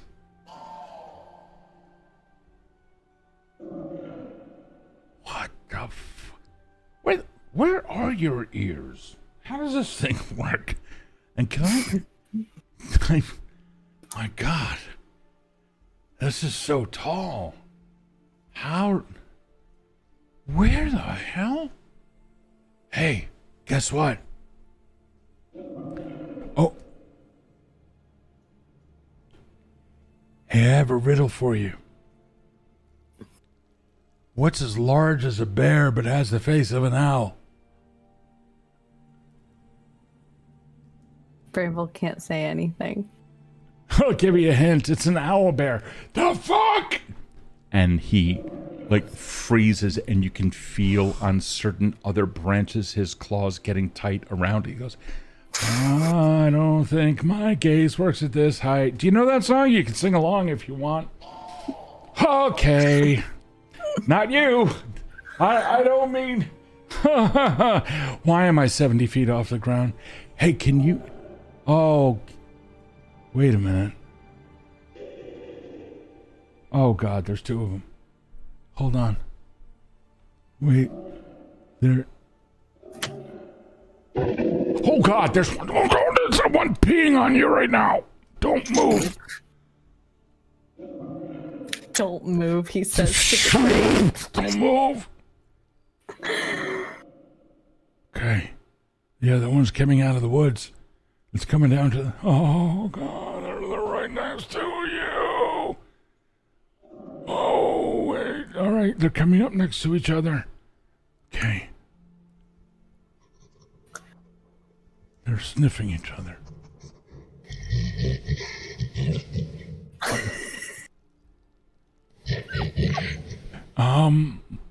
Little Leshy, can you turn away?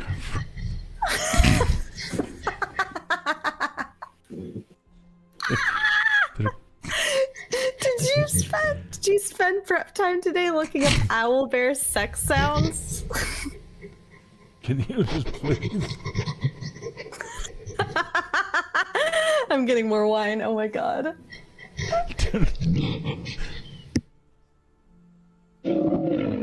I think it's done. You decide to leave now? You're leaving in the best. Come on, this is the money shot. Oh, you want more wine? Of course I want more wine. Hi, everyone. My name is Steve, and I created the world of Evindale. We're now apparently going to take a break because fully the entire party just got up and left. It's Jackal's like, oh dear God. Now the nature shadow begins.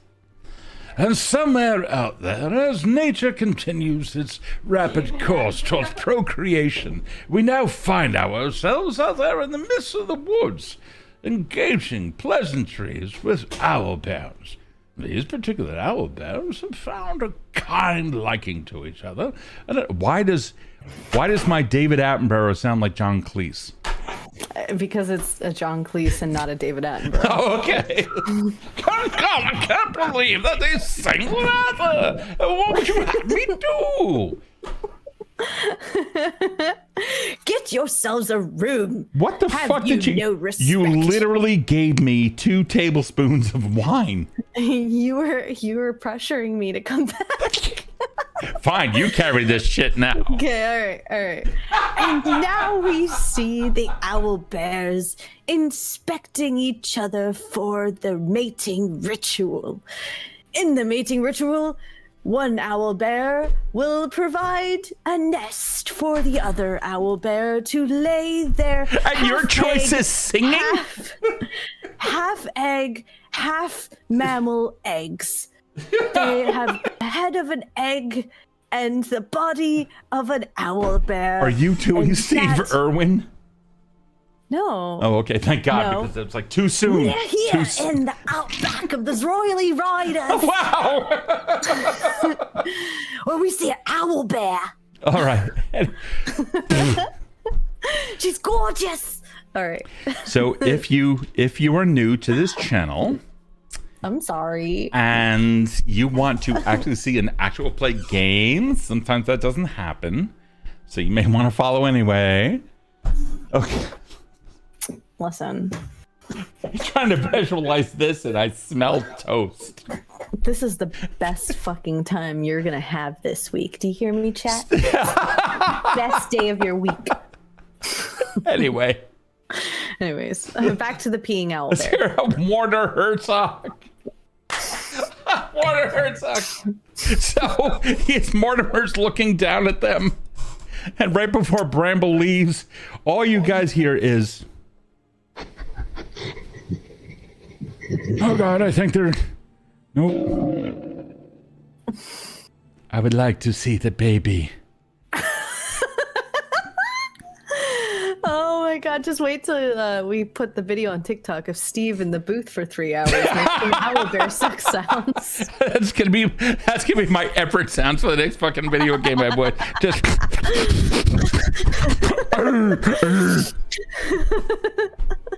God, I should be so lucky.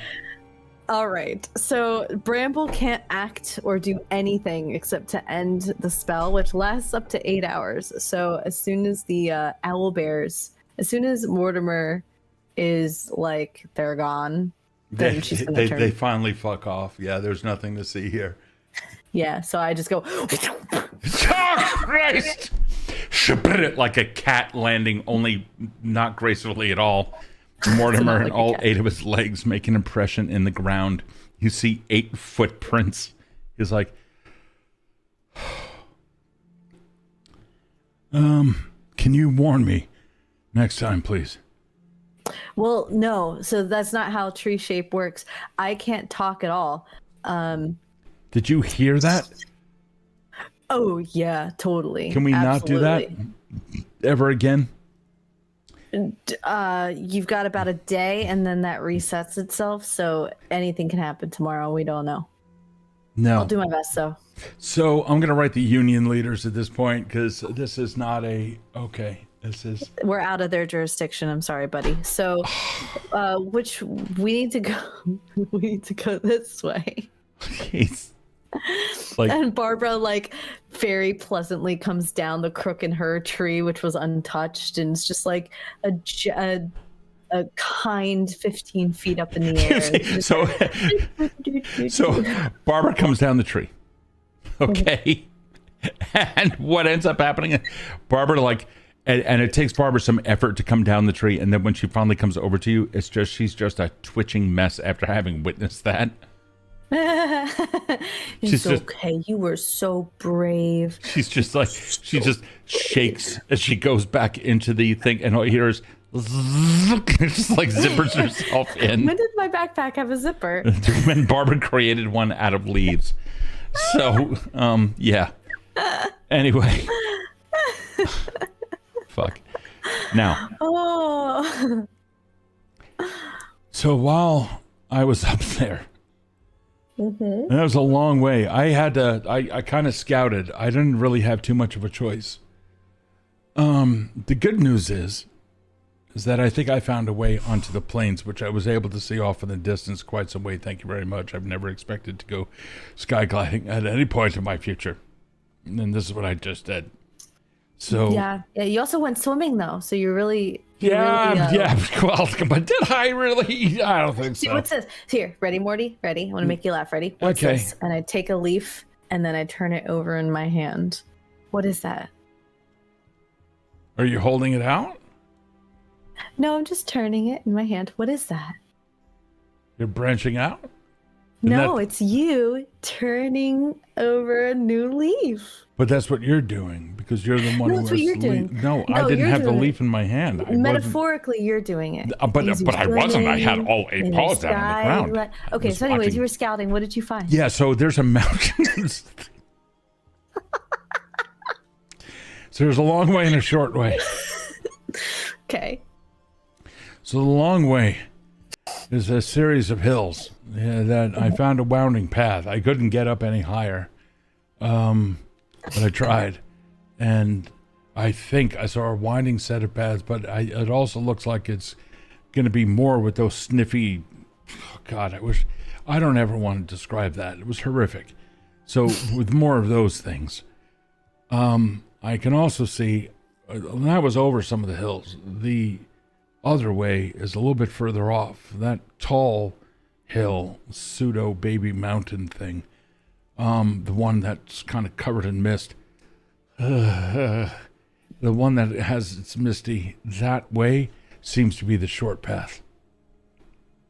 Okay, so we either go through the mysterious misty mountain path, or we go, which is shorter, or we go through the longer path, which is a little less treacherous elevation-wise, but has more owl bears.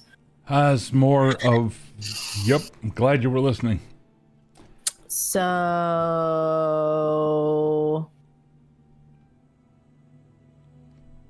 I'm gonna say We don't quite know what's in the mist.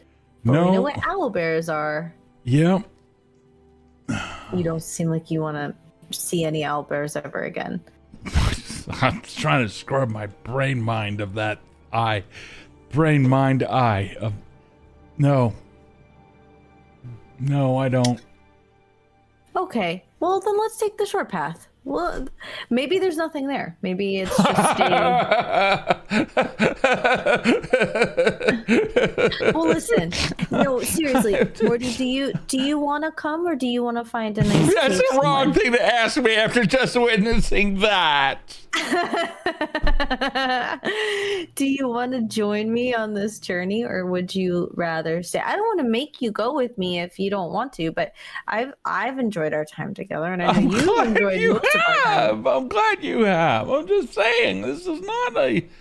Well, if you want, we can find you a nice cave, maybe, fix it up a bit, make it yours. And if you want to stay behind, there's no hard feelings. It's a cave. I mean, I wouldn't mind that. And caves they don't really happen in the hills all that much. Sometimes you find them in the mountains. And yeah, I'm thinking that maybe we can just go off in that direction. That's just over here now is where I'm going to go. Oh, you're actually moving towards it. Okay, let's go. And the two of you begin moving up into the mountainous region. So I'm going to start doing my Werner Hot song. But it's not Werner Hot song. I'm not even too sure what it is anymore. It's just a thing. It's just a voice. Sounds like a schnitzel man. I'm a schnitzel. Oh, welcome. All right. Anyhow, so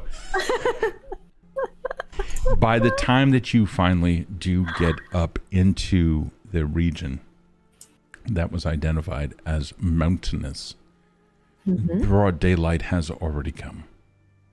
There is a chasm off on your left-hand side as you go up this sturdy mountain and very wide path.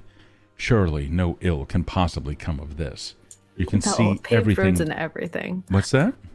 Paved roads and everything. It is paved roads and everything. It's a very wide path, and it doesn't seem all that bad, except for the sheer cliff off on your left-hand side, which drops down by about 700 feet. 700 D6, anyone? So, it's a little word of advice. So, how would you like to proceed? This is the most dangerous of the paths that you have come across thus far. Yeah, so definitely carefully. Okay. We're gonna stay. I'm gonna be like, why don't you stay behind me? And we're gonna stick to the wall. Who are you talking to? Mortimer. Me, Mr. Surefoot? I literally have 4 times as many legs as you. Oh, no, I mean, you can go if you want, but I was gonna, take one for the team and be like. I mean, you can do that. What I'm saying is that this is a,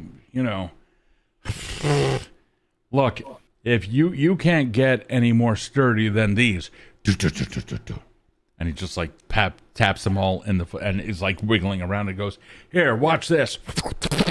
And he like crawls up the wall, hangs out for a second, flips his head back, like almost like he's gonna look at you. Huh? Didn't look at you. Holding steady, and like goes back down to the path. Oh, my little viney butt cheeks just clenched. Please don't do that again. I don't know what I would do if he fell off the edge. Yeah, all right. Well, that's not a problem. But I'm just letting you know that I kind of do the whole walkie thing fairly well, and this looks like solid ground. Okay, so I don't do the walkie thing as well as you, so I'm just gonna hug. Nothing to see here. I'm just gonna hug the wall. Tiny steps. And... oh my gosh! Oh my gosh! Oh my gosh! I'm so fast! Oh my gosh! I'm telling you, there's nothing that could possibly go wrong here. And I have like all of my vines are like slapping chaotically the wall behind me, like trying to like grab onto something. Sure. Meanwhile, you do have like between you and the edge something like 40 feet. Yeah, absolutely. But Bramble's never been this high before. Okay. So she's absolutely going to be like, she's like hugging the edge, and her vines are like scraping her like across the wall, like. Sure, not a problem. Okay. All right, buddy. All right. Don't whiz past me again, because I absolutely will vomit swarm, and it won't be pretty. It's feeling wormy in my tummy, so probably a bunch of worms will come out, and I don't want them to hurt you, and I don't know if I can control that. So we're good though. Let's just keep hugging the wall. Mortimer, Okay. are you there? Please. Yeah. Let me know if Yeah. Hold on. I'll make my way down to you. And as down to me. What do you mean? he gets a little bit closer towards you, and then he just kind of stops for a second, frozen maybe 5 feet above the ground where you are. Uh-huh. And oh shit, you went all that way. Hold on, you got to get back over here. Well, I was role playing. I know you were. But hold on. So he's like over here, and he's like, "Did you hear that?" Hear what? Hear what? You said there weren't any owl bears here. I said that there were definitely found some in the hills. Don't yell at me. I'm not yelling at you. I'm just very concerned because now we're high up and there's owl bears.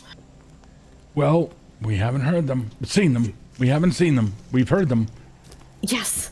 Okay, let's just keep going as fast as we can across the path because I don't want to fight an owl bear.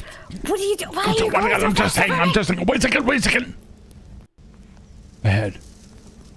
What? On top of the cliff. Ahead. And he points at a section of on top of the hill, or on top of a cliff, which I've circled right on the map. He points up there. Yep. I just saw something up there. I don't see anything.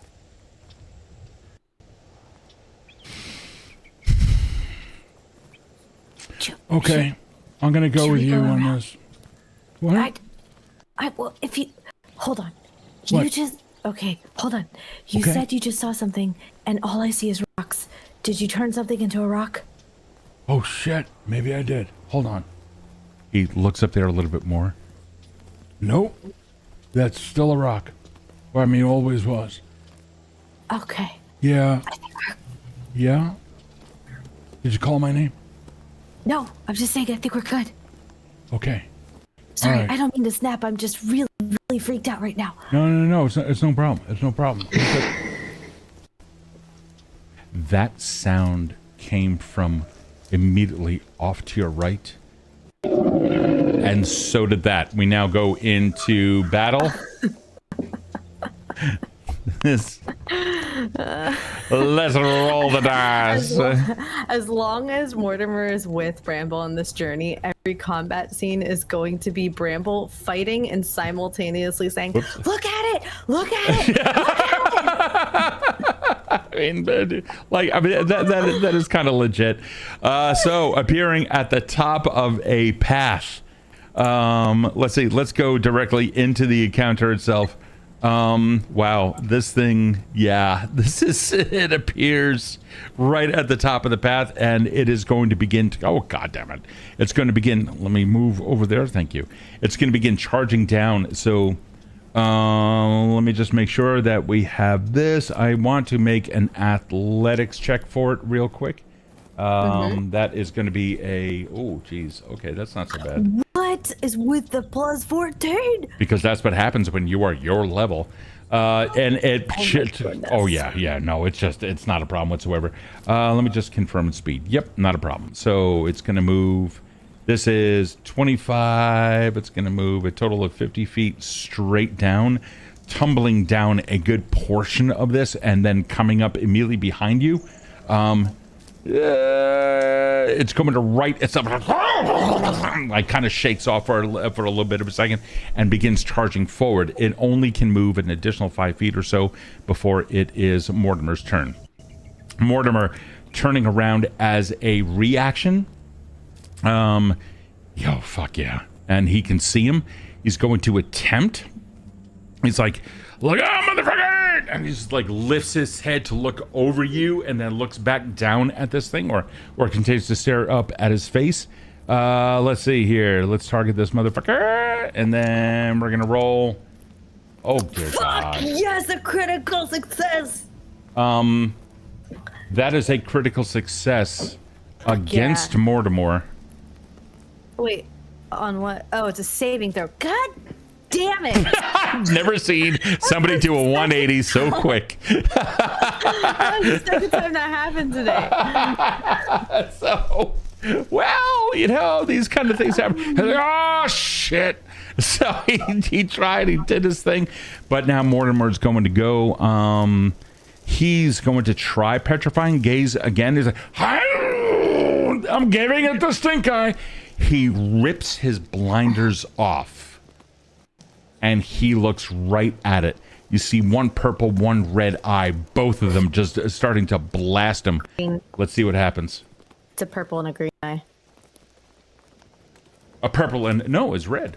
Was it green? Nope. Yep. Oh, the other one was green. Either way, he just crit succeeded again. Yes!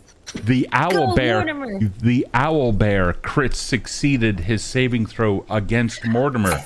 Whose side are you on? Fuck. What is wrong with you? I keep thinking it's a hit. Like, no, it is not a hit. Really it's a saving throw. It's like, shit! And then he's like, fuck this! And he like lashes out with a talon. Oh, no, hold on. That's the wrong thing that lashed out with a talon. You can safely ignore that. Oh, my God. This owl bear is rolled 3 crits in a row.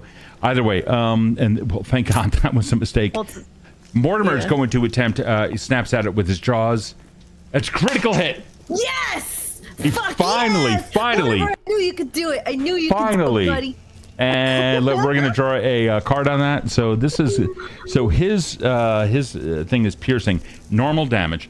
Okay, the target can't heal this damage until it's rested 8 hours. Well, that's a great one. Yeah, we're kind of hoping that we never have to deal with that again. But either way, the damage rolled, that's good. A total of 13 points against the owl bear. Mortimer's like, I'm tired of this. And it just takes out, spits brown feathers out of his mouth and like shakes them. And with that, it is now your go, my honey bunny. Okay, so I am going to attempt to climb, like maybe grab. I'm gonna attempt to grab to start to grapple, but I also want to give Puff of Poison, cast Puff of Poison on him. Okay, I need one thing at a time. So I'll do Puff of Poison first. Okay, and what does that require? So it requires a DC 19 Fortitude save. Okay, 19 Fortitude save on it. Alrighty, let's see what it rolls. Fuck yeah! 16, it fails. So damage, 3 points of damage, and then it's gonna take 2, I think... Oh, a success. It takes half initial and persistent damage. So it'll be... It takes full initial. It failed its saving throw. You're reading things a little backwards. It failed its saving throw, so it's going to take full initial. Okay. Got it. And then it's going to take some persistent damage. Yes. So 3 initial and then 2 persistent. Okay. Cool. And then I'd like to start to grapple. Okay. Cool. Let me just add this in. What kind of that? It's poison, right? You said. Mm-hmm. And it's 3.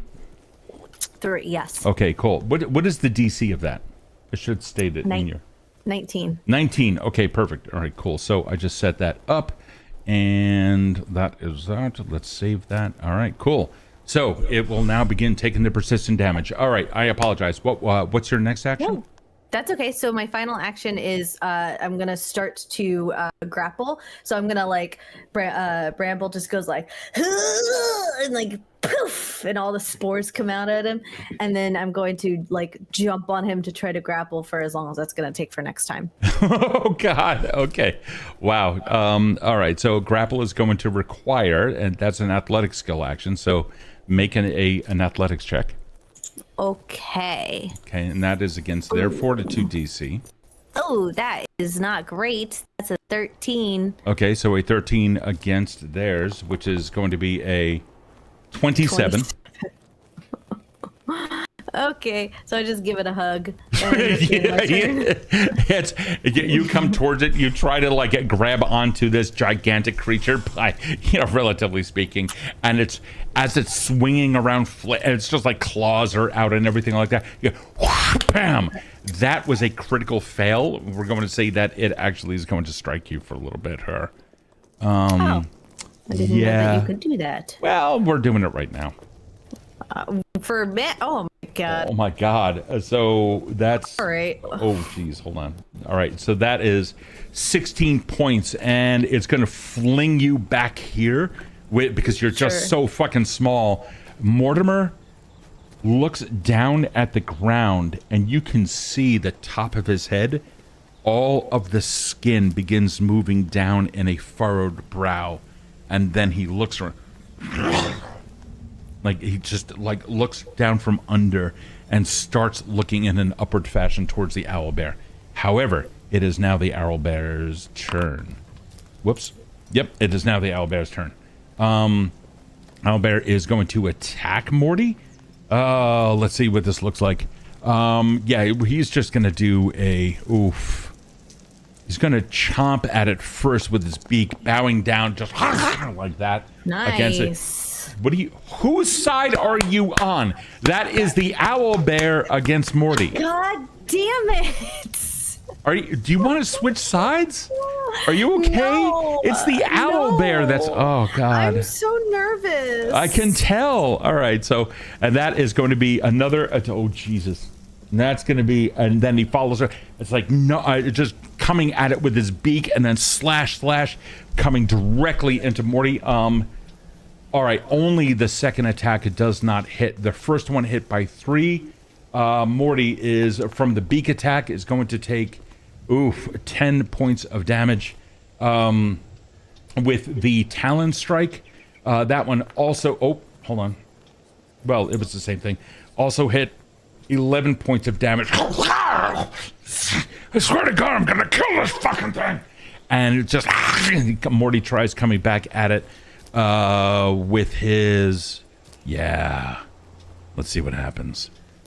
He's going to say, oh, fuck this! And he gets up, and you can see Morty's full height. He's now rising to about 8 feet tall, and he has 6 legs directly in front of him, and he's coming in first with his jaws for a major attack, hopefully.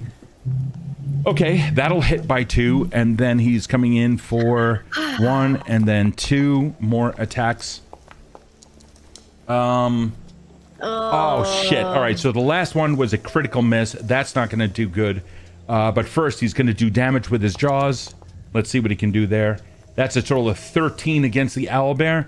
Owlbear can, like, start backing up a little bit and comes back in with those claws. That is going to be... That was also a hit. His not doing too much damage at all. Only 7 points of damage on that one. Mortimer then comes back down, and you begin seeing him, like his eyes start glowing again. Bramble, you're up. Okay, here we go. I'm gonna stab. And she's gonna run up to him and stab him with the brilliant dagger. And that was not there. Okay.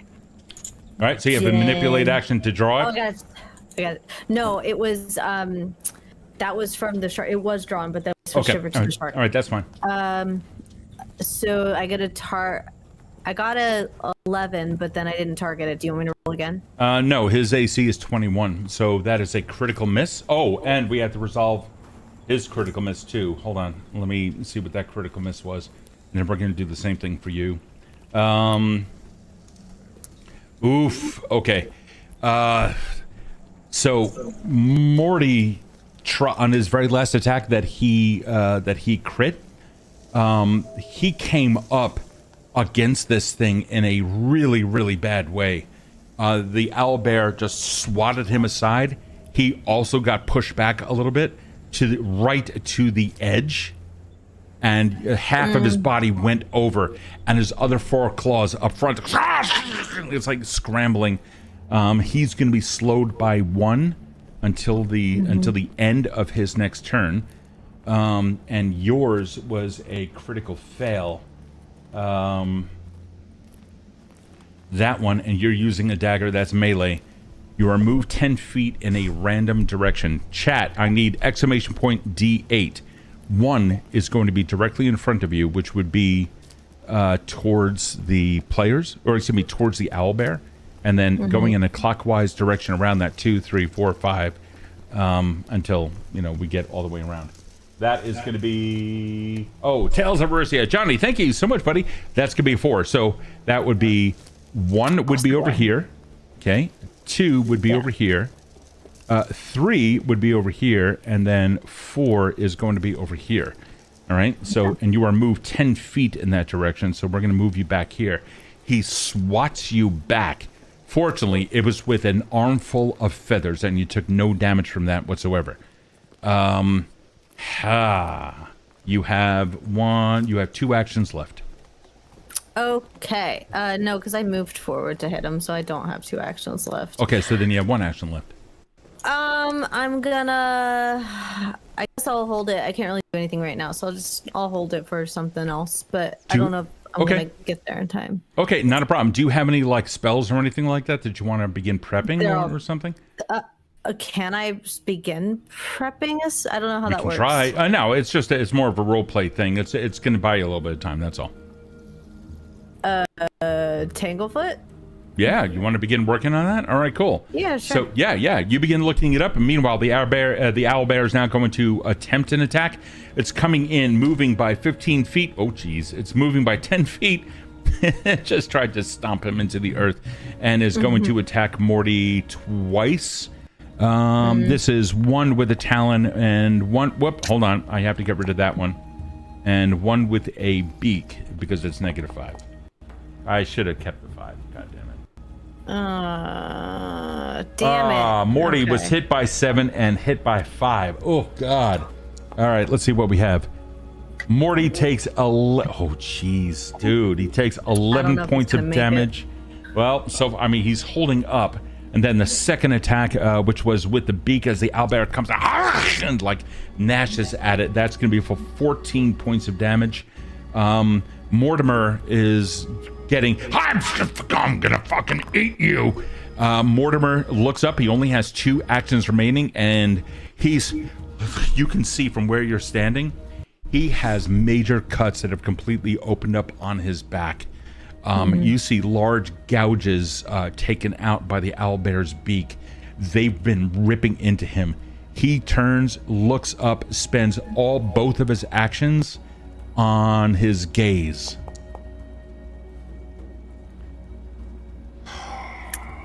Dude, his saving throw is fucking wild. That's fucking wild. Saving throw is +13. I know. Yeah, owlbears are no fucking joke, but Mortimer technically is a little bit stronger than the owlbear, but nonetheless. Yeah, God. If the creature's already slowed, a failed save caused the creature to become petrified permanently. It hasn't failed anything. Yeah, no. Nothing at all happens. Morty looks completely defeated. He's used all of his turns, and he is bleeding heavily. He does not look like he's going to make it. Bramble, it's your turn at the bottom of round 3. I'm going to cast Tanglefoot.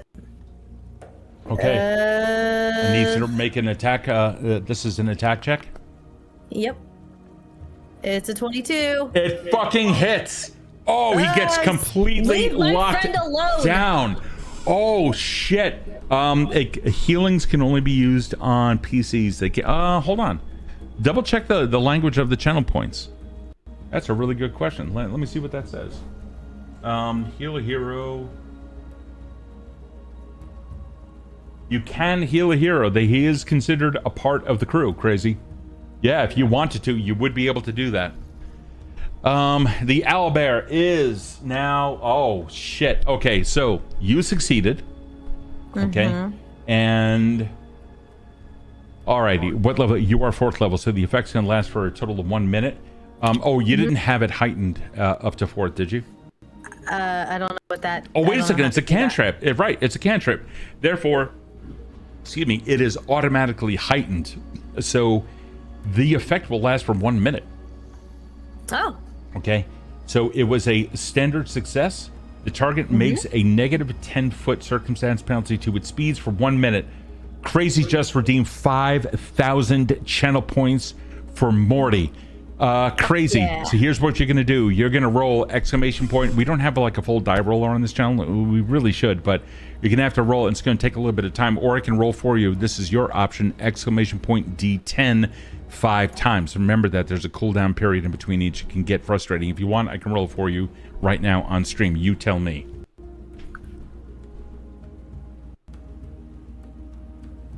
What is your spell DC, honey? My spell DC, that's a great question. 19. Okay, so he needs to make an escape check against your spell DC in order to remove the penalty, but he's going to receive a negative 10, 10-foot circumstance penalty. Okay, oh, he's going to try. So that's a 1. Yeah, it's a cooldown period in between them. So that is 2 points. It's going to take a little bit, buddy. I wish we had the I have to figure out a way to get a command in there where you can totally roll dice. It lets me figure out what I'm going to do next, so we're good. Okay, cool. Alrighty. Either way, it normally can move at 25. Right now, it can only move at 15. So, Bramble, go ahead. What's your remaining turn? I think I am going to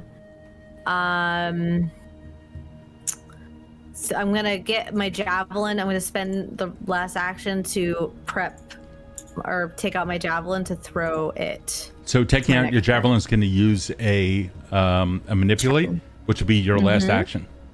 Yeah, that's fine. I'm gonna do that for my next turn, which is gonna be to throw it. Okay, cool. All right. So wow. So far we have a 2, a 2, a 6, and a 7, and a 5. Okay. So here's what we have. Amazing. We have. So that is 4, that is 10, 17, and 22. That is a total of 22 hit points that Morty just gained thanks to Crazy. So, holy Crazy. shit. You grab the javelin. Your hand trembles for a second as if the javelin itself is shaking. Can you tell me where you got the javelin from? It's part of my I know it's your kit. I'm asking where Bramble got the javelin from.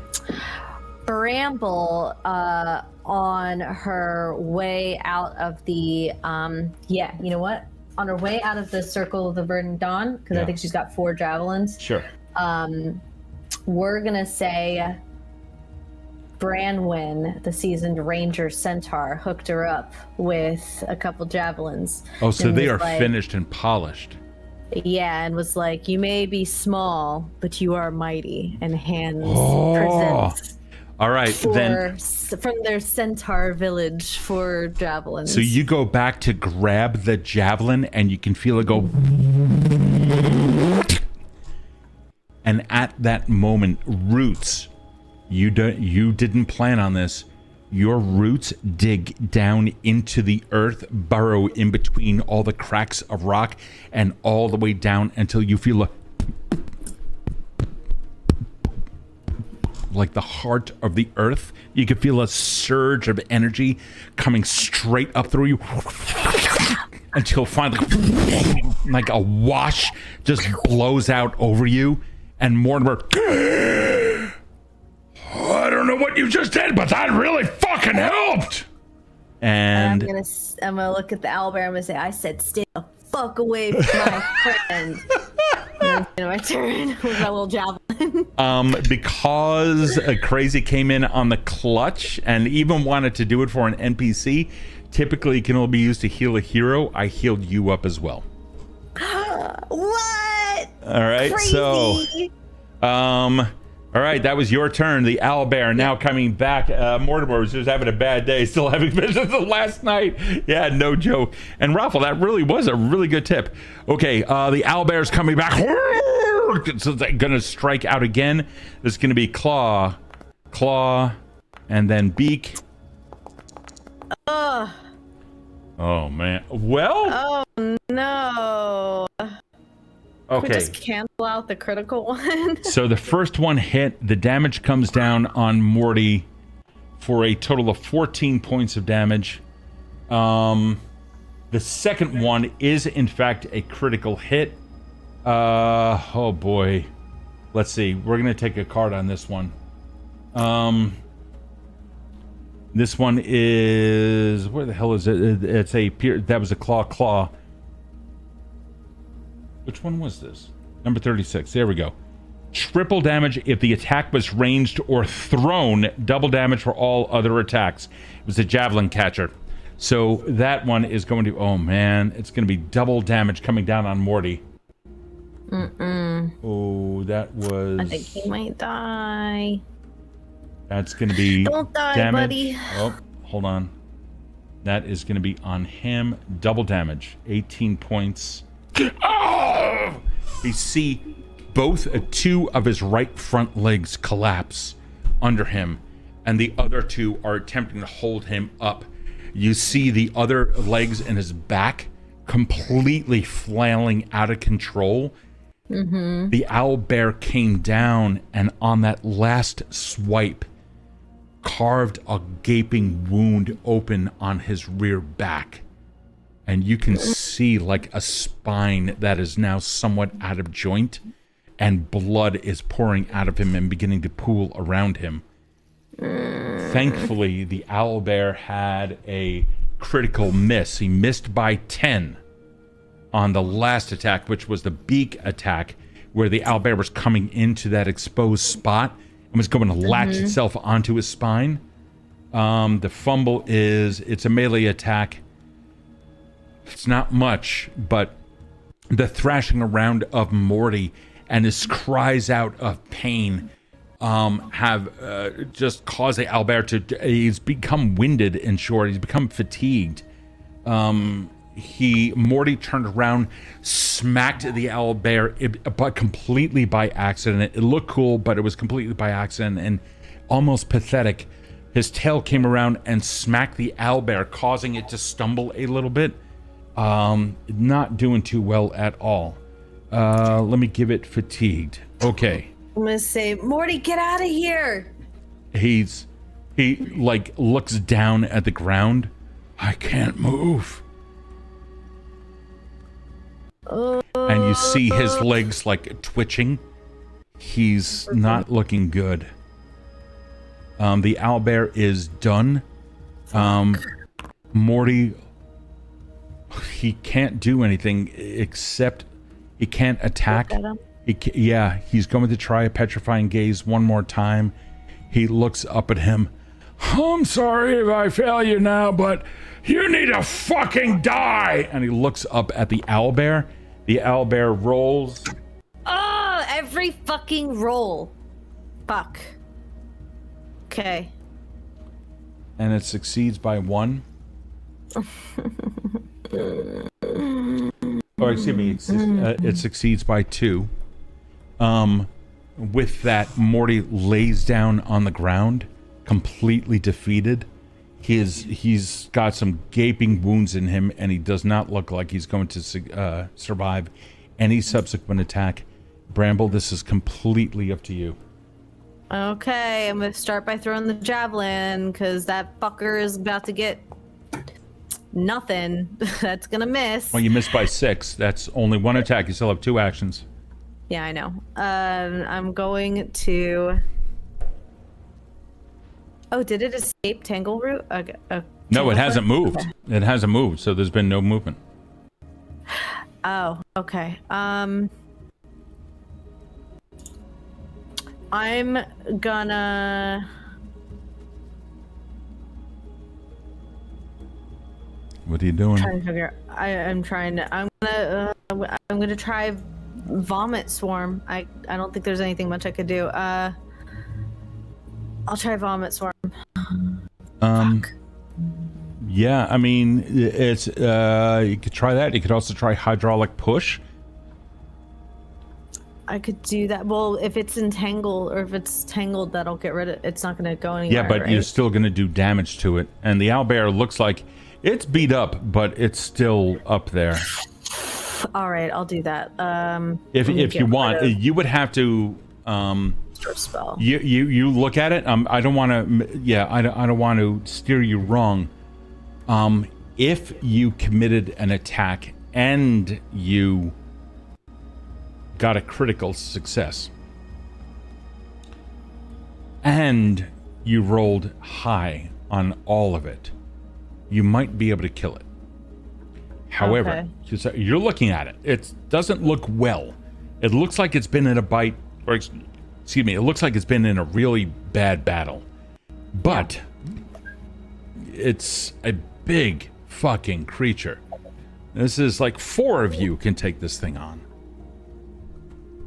Yeah, exactly. I think she's a little, she's really frustrated because Mortimer is closer to it than she is. So she can't really pull, and Mortimer's big, so she can't really pull him away.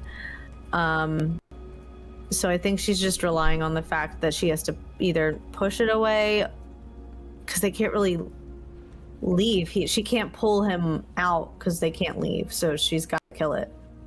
Okay. So I'll do hydraulic push because there's no okay, then I'll tell you what.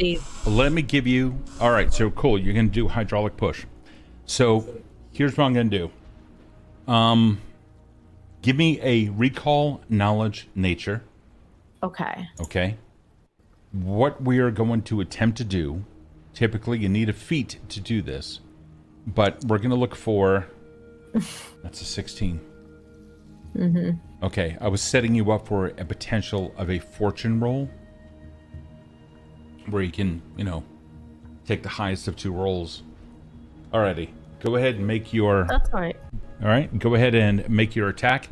We're going to say... Let's see. Wow, I see. Okay, cool. Alright, go ahead. Oh. You missed by 5. Okay. So the hydraulic push, yeah, it's the thorns writhing around. They end up hitting the thorns, and they rip through the area, but not really do anything to him. And that's everything, right? Yeah, and as I'm doing that, I'm panicking, looking over at Mortimer, and I'm just like, I'm sorry, because it's not working. Okay. It's the end of my turn. Owlbear, not too intelligent. They really aren't. But they're fucking good rollers. They really are. So, they have a -4 intelligence. they're kind of like, derp, derp, derp, derp, and so all it knows is it doesn't know alive from dead. Mortimer lay down on the ground, completely immobilized, probably fucking paralyzed, unable to do anything. It's going to attempt an escape check, which is going to be athletics, which is going to be this. Oh my god. 32. My god. Okay. It Jesus does Christ. manage to escape, and it moves forward as one action. And is going to attempt a beak attack on you. I can't. A critical hit. Can we? By 13 points. Down. I don't think this thing has rolled below a 10. Fucking Christ. I'm taking this fucking Albert to Vegas. You're taking it to Vegas. Yeah, okay. Well, it's going to launch into you. I'm going to opt for double damage this time. Okay. It rolled a 9 for a total of 18. That was a talent. And you can feel it was a strength that simply cannot be stopped. When it ripped through you, at first you didn't even feel it. And then you realized a portion of the branches and chest and armor and clothing that you have simply doesn't exist anymore. And at the periphery of your right side, you can see stuff drifting down to the ground in the air. It's going to take its second attack with its beak. Jesus. That is going to hit that'll again. do it too. That is going to be for, well, thankfully we rolled a 1 on the 12 for a total of 5 points of damage. You were so small that when it came down to grab at you, it went snap, snap, and then finally like tugged at it, and you can feel a part of your clavicle come off. Thankfully, another branch comes in and replaces that to give you mechanical stability. But it is now done. Morty is going to look at it again. Hopefully, it will succeed this time. Final fucking Lee.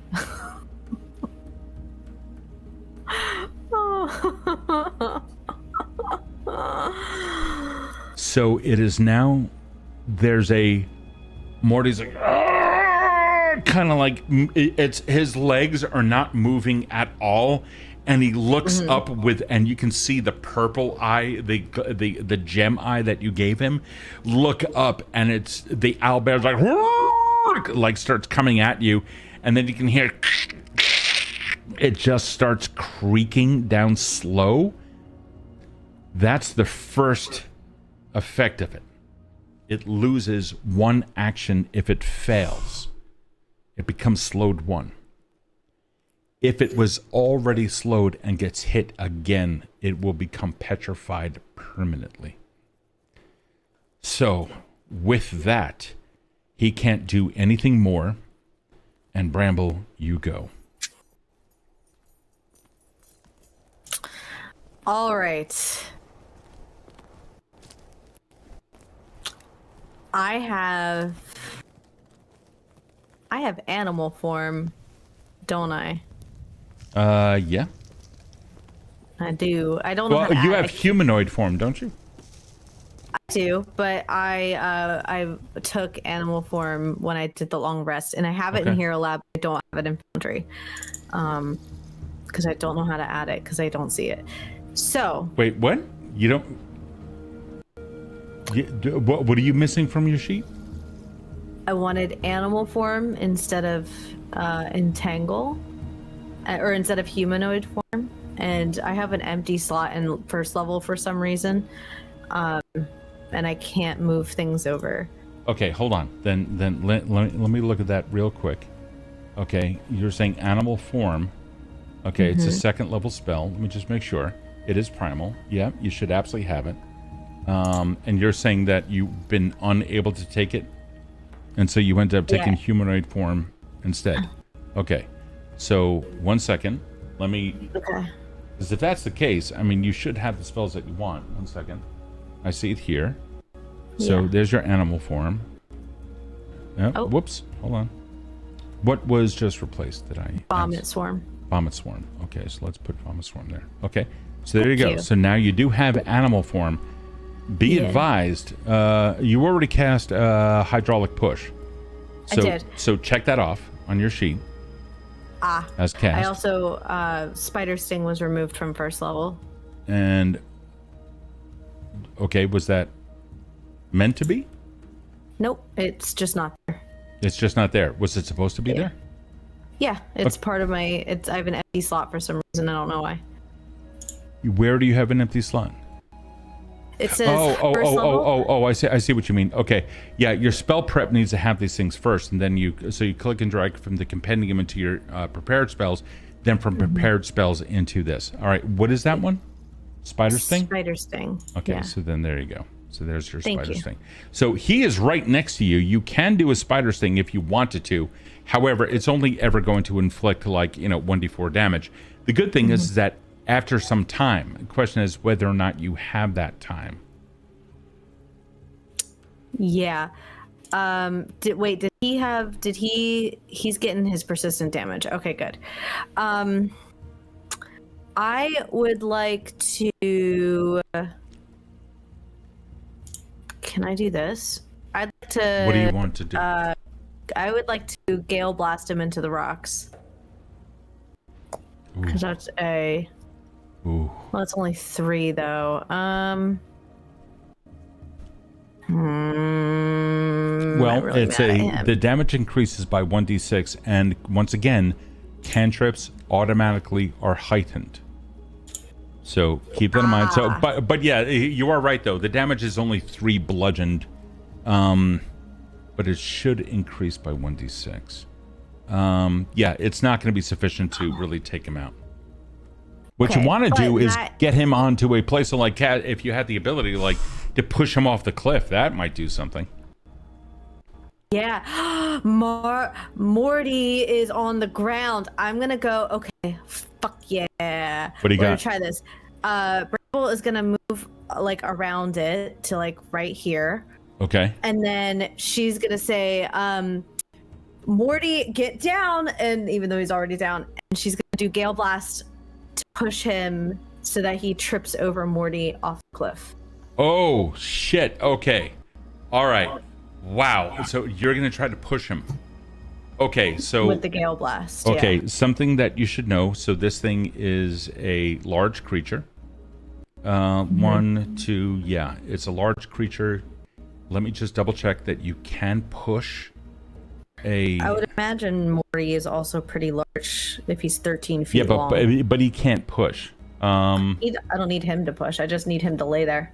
So what you need to do is succeed with a strike. Oh, hold on. I see. You're going to do a shove action. Using Gale Blast, because the Gale Blast is... Oh, using Gale Blast. Wait, didn't you cast that already? What? You cast Gale Blast. Oh, no, you did hydraulic push against him. Okay. Yes, I did. Perfect. Wow. Okay. And... Oh, boy. Okay. Well, let's try it. Okay. Let's try it. Oh, my God. All right.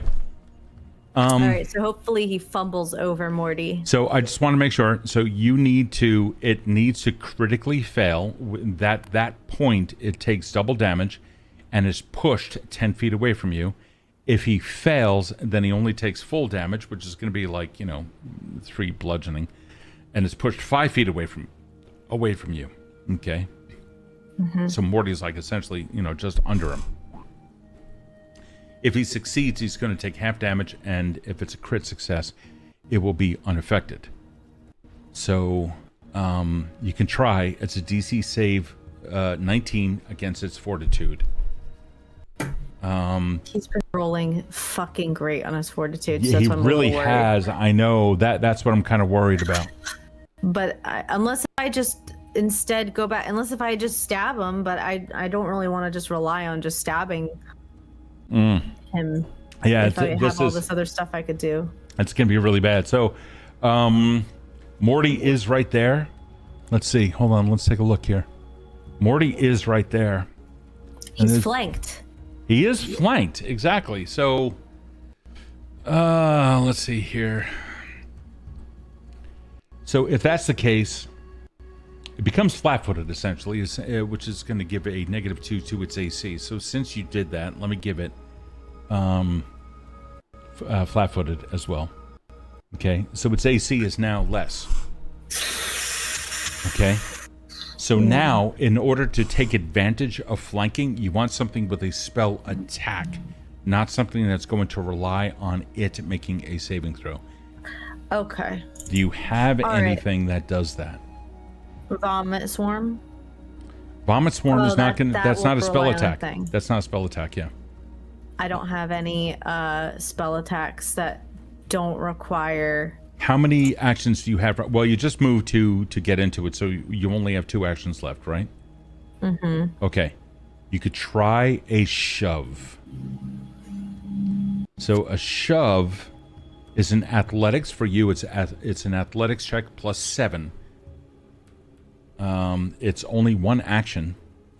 You need to only have 1 hand free, and it's going to go against its fortitude DC, not its AC.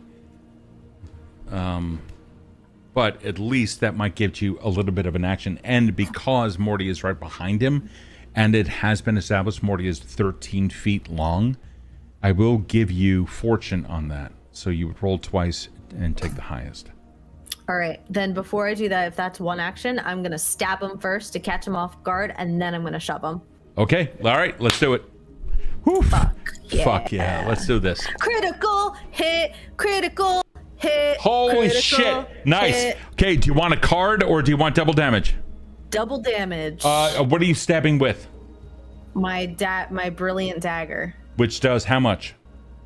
A fucking lot. It does. I don't know how much. It does a lot though, because it's a brilliant dagger. Well, the brilliant part is going to be helpful if this thing were undead. Well, let me look. I'm gonna click damage. It does a lot. Okay. It does 13. You want 13 points?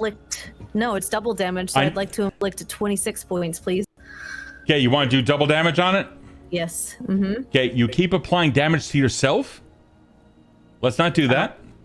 I don't know why it's doing that. It's literally targeted. I'm targeting that. I understand that, but you keep but you are you are clicked. You can't be clicked. I'll handle the damage. Don't you worry. You want it? Here we go. The double damage. Yes. Fuck. Yes. Fuck yeah! I got a crit hit on that. Fuck you, owlbear.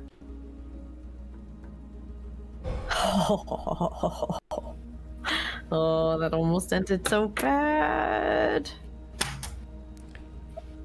When this cries out in pain, the first sound you heard was a inhalation. As it gasped, your blade went in so deep it pierced its diaphragm. Please describe your killing blow. So the whole time I'm like I move around and I lose sight of Mortimer for a minute, and because the owlbear is so big, and I panic a little bit because I realize like, oh shit, if Mortimer wasn't here, I would have been dead too. And Mortimer, I could hear him like wheezing in the background. So my anathema to like not hurt things starts to come up, and I'm just like, fuck that, he hurt us first. And then I just like dig it up inside, and I just like slide it all the way up his front, up to his neck.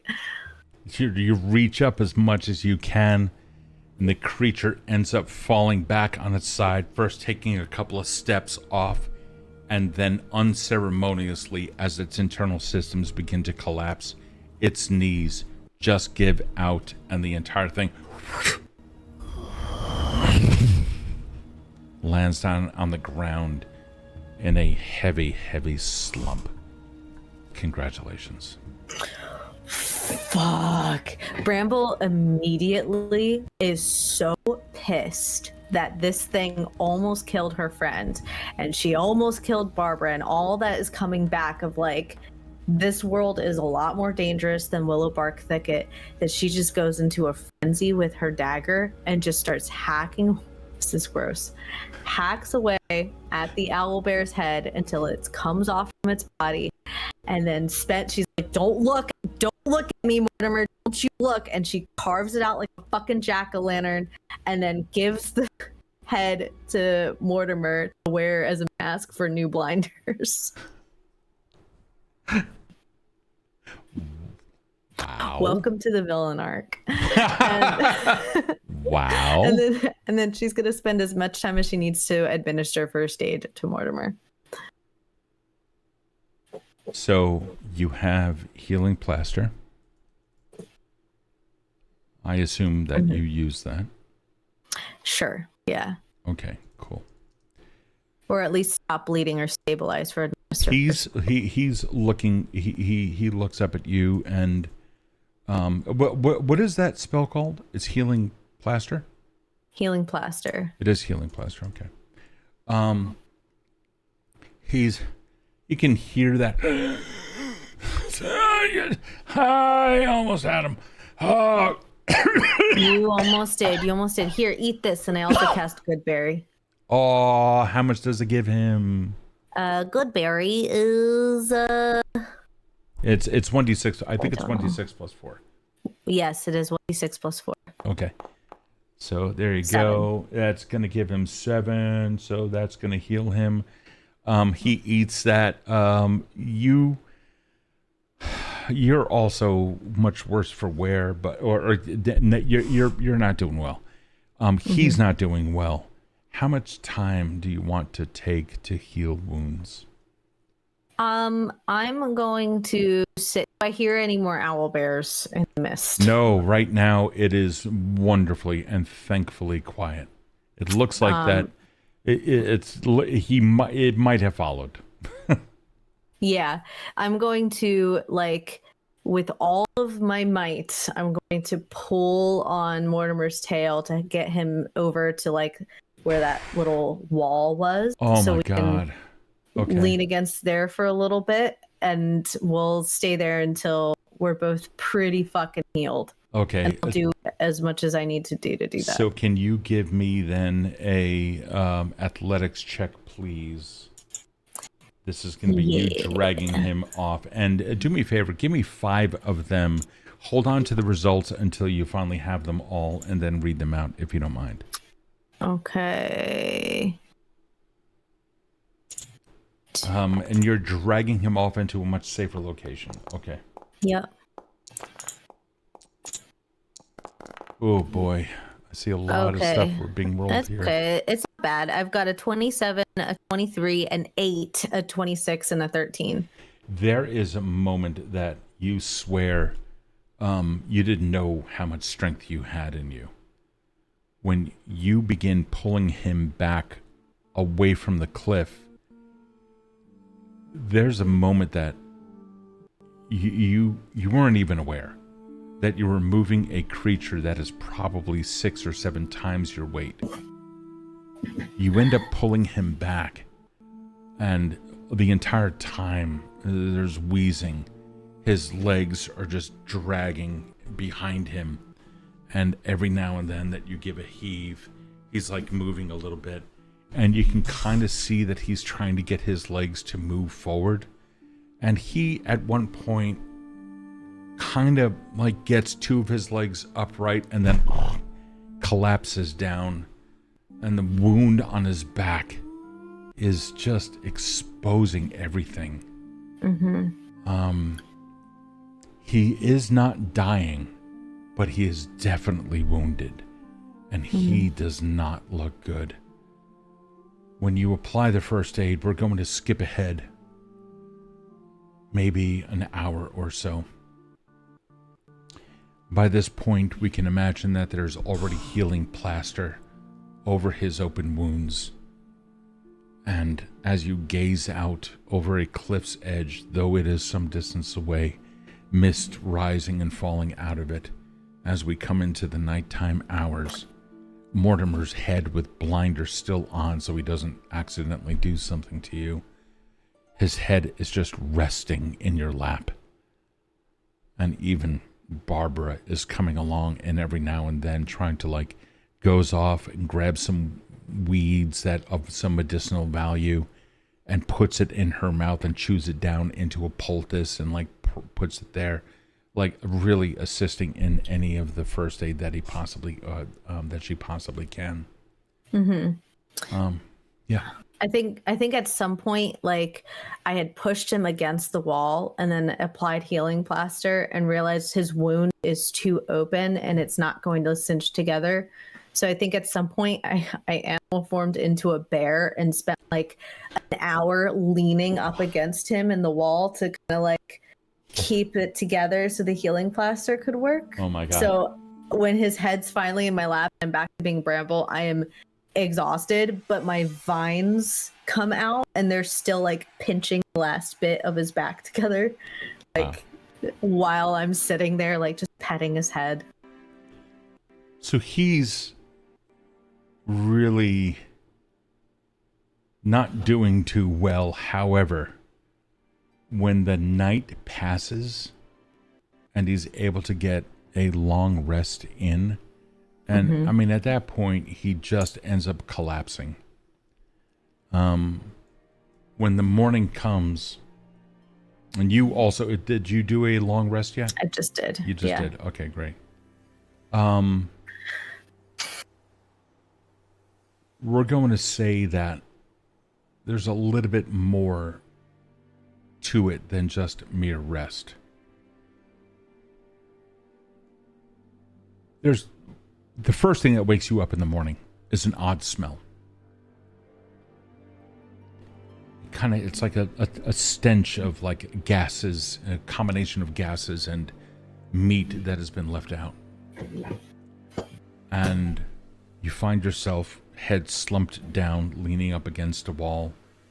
Mortimer, you see sitting almost like a cat, the two rear feet completely splayed out, the next set of rear feet standing up proper, and the remaining portion of him sitting upright. And you see his back. You can see that plaster thickened and hardened over his spine. He's sitting straight up and he's looking out over the mist. It's peaceful. There's a whoosh of wind every now and then, and it is fresh, blowing away the stench of the rotting corpse of an owl bear.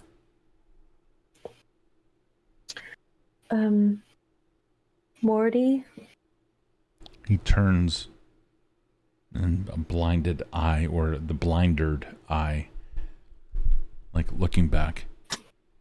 He puts all 8 legs down on the ground and head like doing this to look at the ground in front of him, but not you, comes over and sits down beside you, leaning up against. He seems much more lively, and your wounds look fairly well healed.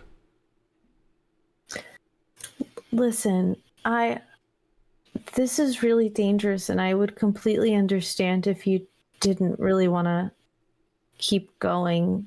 We could find a cave and protect it from owl bears. Nope.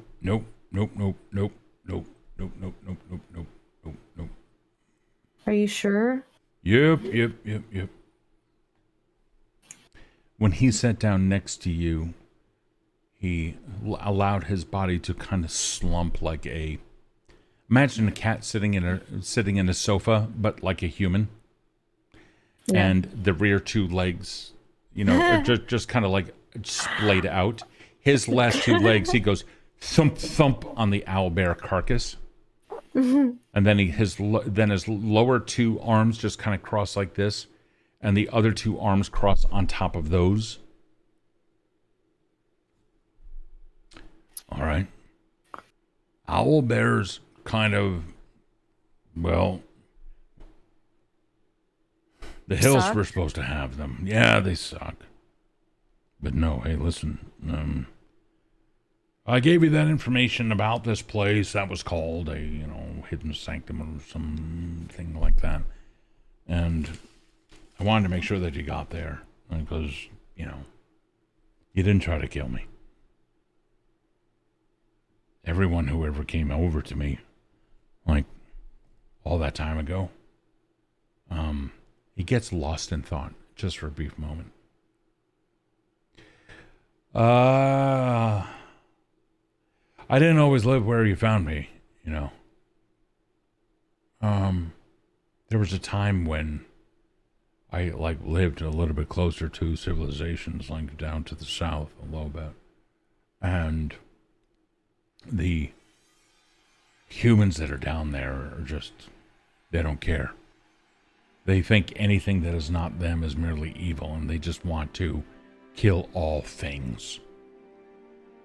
And I know a couple of my kind who, their whole family's got. I never had a mate or kids or anything like that.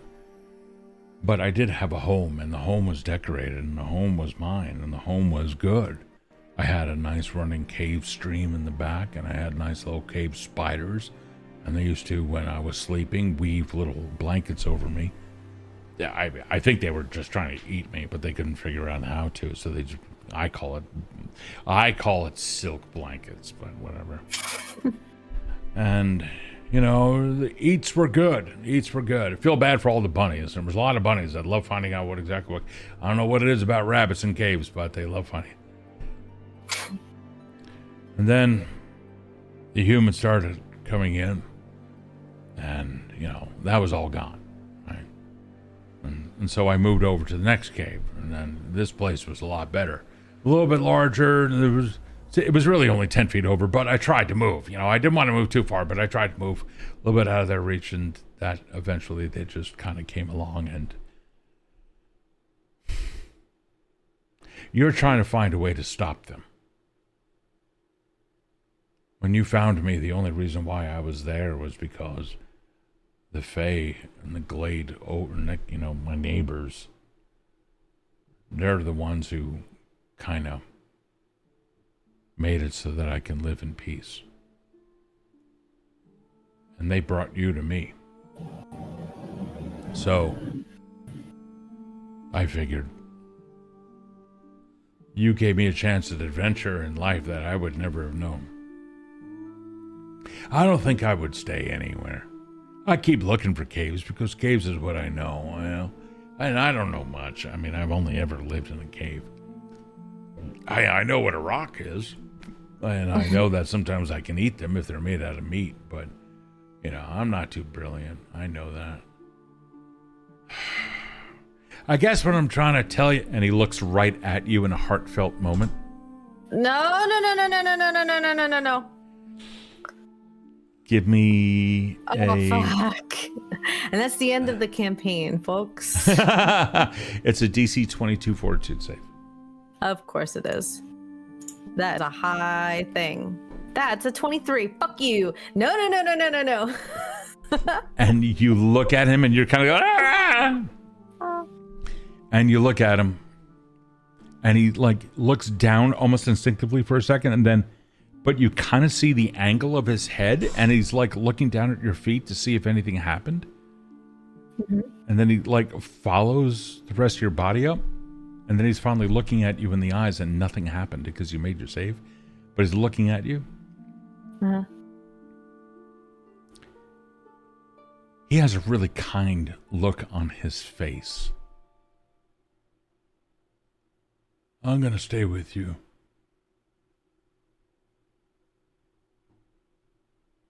We're going to do this together.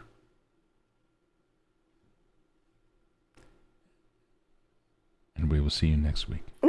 That was good. Yay. That was so silly. I loved it.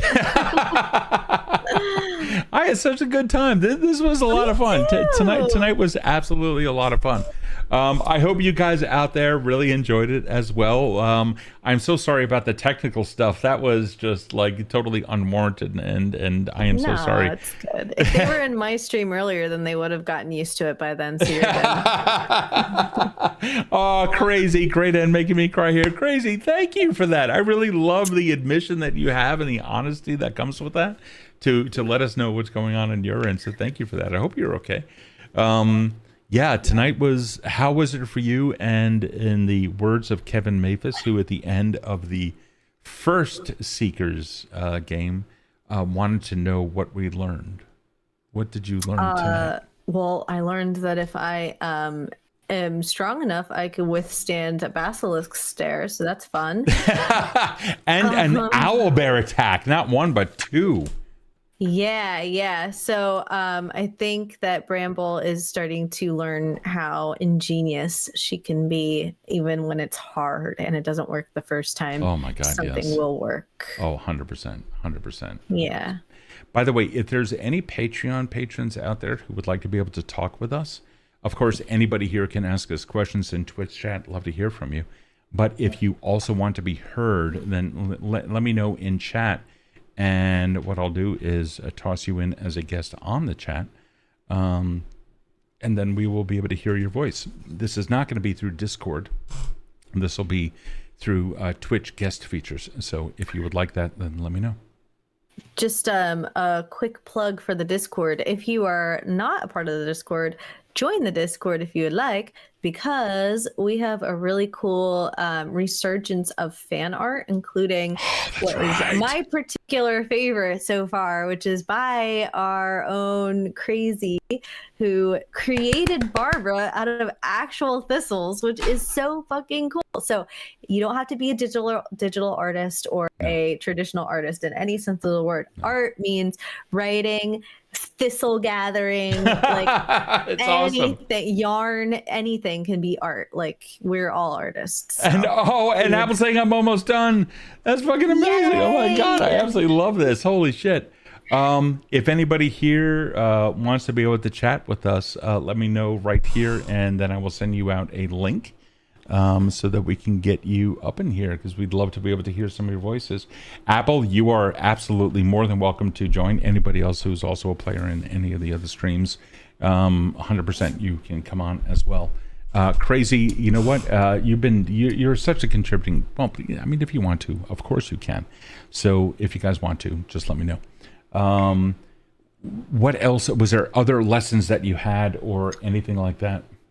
Definitely. Just because there's no evidence of an owlbear on a path, it doesn't mean that there are no owlbears on the path. Yeah, that's a true story. For sure. I think that's it in terms of like big giant lessons. I think Bramble is pretty much. Oh, the javelin was cool. Learning about the javelin. Yes. So that was fun. And yeah, I think that's it. Okay. All right. Totally cool. You also did learn about owl bears and their existence. You learned about their mating habits. Their mating habits. And mist stalkers. Yeah. Mist stalkers are amphibious, which is scary as very. fuck. So that's a fun thing too. And that I could become a shark, and that I could be a shark in a river, because I had never been a shark before. I mean, hey, and the trees look different on this side of the river than they do on the other side of the river. Yeah, actually, I thank you for raising that. So I have to ask, you have only ever been in an area that your character was kind of familiar with. The flora and the fauna was all the same. You know, the trees, within 50 miles, things are not going to change too much. And then there comes a point. There's that delineation between this zone and that zone. It's particularly when you start heading into newer altitudes or different, like just the further north you go, the colder it gets. The vegetation and the creatures then change.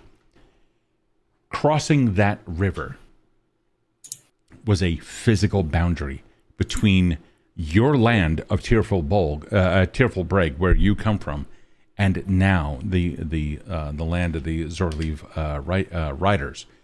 Things changed almost immediately. Yeah. How comfortable are you now? I think if this was like Bramble's first day out, she would have been like, what the fuck is this? But I think after like meeting the circle, meeting the council, finding the outpost that like on her second day of and then in the mountains west of Creel Galal, the fucking whatever they were that were killing what were they, bugbears that were killing the frost giant thing. Yes. Yeah. And like after everything, a couple trees looking different isn't gonna okay, like that to me is like, oh, it's just Nordaga being spicy. All right, that makes sense. All right, that's totally cool. By the way, for those of you in chat, you'll now notice that I put out requests for anybody that would like to come on and chat with us. You can. All you have to do is just go look up above and just click request, and then we will take you in here. Let's give me one person at a time. To your point, though, that doesn't mean that she feels all like kosher about everything. Like she's definitely not fine about it. Right. I think she's realized. I think she's more attuned to the changing situations around her. So now she's like, okay, if things are changing around me, my behavior should change also. So she's not going to walk in there like this, like, just this very uber confident Leshy, like, hello, riders. It's nice to meet you. Like Steve Buscemi and like, what's up, my fellow teens? Like, I think she's going to be a little bit more cognizant of her surroundings. Okay. So there's you really are going to come into a completely different culture, and it's going to change things. So I'm curious, is there any true trepidation? Like you're about to meet people who are probably human, and they are probably tribal. And sure, according to the information you have, they are neutral. But how are they going to take a look at you? How are they going to handle? Do you even speak their language? Yeah, and she definitely doesn't. Probably. I think what she is going to do is try to recall, since they're kind of to the east, I don't think that she has a wealth of knowledge about them, Okay. but I feel like she would have more than, say, books on Caltrek in her home, or like stories, or like scrolls, or anything of things that have passed by who have said like, oh, I've spoken with these people. So I think she's going to like try to recount everything she's learned about them, Sure. and as well as their relationship with Citrus Kill, and try to see if maybe there's something diplomatic she can bring to the table. Sure. Yeah. So it's a lot. I think there's gonna be a lot of strategizing. How much do you know about them? I don't know, Steve. How much do I know about them? Not a lot. Yeah, I wouldn't imagine. I feel like even though they're nomadic, they kind of stay on that side. Yeah. So yeah, they do. I don't imagine. I think that she probably has a lot of third-party accounts of dealing with them. Okay. But not so much their stories. So it's a lot of unreliable narrators. Okay. All right. That's totally cool. By the way, Crazy, it looks like Crazy is going to be joining us in just a moment vocally. You don't need to have your camera on, but we will be able to hear you. So will the rest of everyone else. Let's see if we can get them in there. Right now, Buddy is just saying that it's waiting for you to connect. So just waiting for that to occur. Let me see. I should do Oh, you were making a joke. Oh, so you were not connecting. Hello, my fellow humans. Totally not a Leshy here. I'm a human. Oh, got it. Okay. All right, cool. An invite was sent out to you, Crazy. That's in case if you want, I can remove it. That's not a problem. Yeah, she's going to definitely cast humanoid form. Okay. Yeah, I would see that. It's just, and then I can see it's hello, I am human. I'm yes, this is my hand. I'm learning how to use these. I'm definitely not 3 Leshies in a trench coat. No worries, Crazy. All right. Well, I'll tell you what. Let's. How do you guys feel about a raid? Let's set up a nice little raid here. Who do we have? Does it have to be a tabletop game? No, we can send it out to like Q times or something like that. Well, Q times is a tabletop game. It is. I mean, we raided them before, but I don't know what they're doing right now. I was gonna say, oh god, they have 104. I was gonna say Myriad X is playing Stardew, and she's in my Liching Hour game with me. Oh, hold on, Myriad X, yeah, _X, right? Yes. Okay, yeah. So we can totally do that. Let me grab. I feel like that's some good chill aftercare. She's really great. It is. You know what? Tonight really was a kind of a like a harsh. Man, we're starting to touch on like the dark fantasy aspects of it. So let me ask you this one last question: is there understanding why we created this campaign initially, which is we wanted to delve into the high fantasy aspects of it? Mm-hmm. Where does that sit with you as far as dark versus high? Are you still having a good time? Is there a sense of hope that is greater than what you might find in, let's say, like Seekers or in any of the other Fourth Age? Definitely more hope. Definitely still dark. Definitely still fun. Definitely silly. And I think that lends itself really easily to just being you and me. And we're silly in real life, so it's really easy to just continue that. Yeah. So I think it's just a very natural type of storytelling, but definitely, I mean, it's a Leshy. Like, of course it's going to be silly, and she's got a basilisk mount. Like, right. It's a silly time, and I really like that. Even when it's like dangerous, it's still fun. So Johnny over here, as Tales of Arisia, is saying that I honestly miss the Evindale high fantasy. Johnny, I'm kind of curious, what aspects of it do you miss? Because that is what this campaign is supposed to be. Do you note a difference between high and dark as the story unfolds? Yeah, I think that dark was definitely last episode. Dark evokes a lot more big feelings. Yeah. High fantasy to me can still be big feelings, but they're not rooted in sadness. There's a lot of themes in dark fantasy, like loss, grief, impact versus or intent versus impact,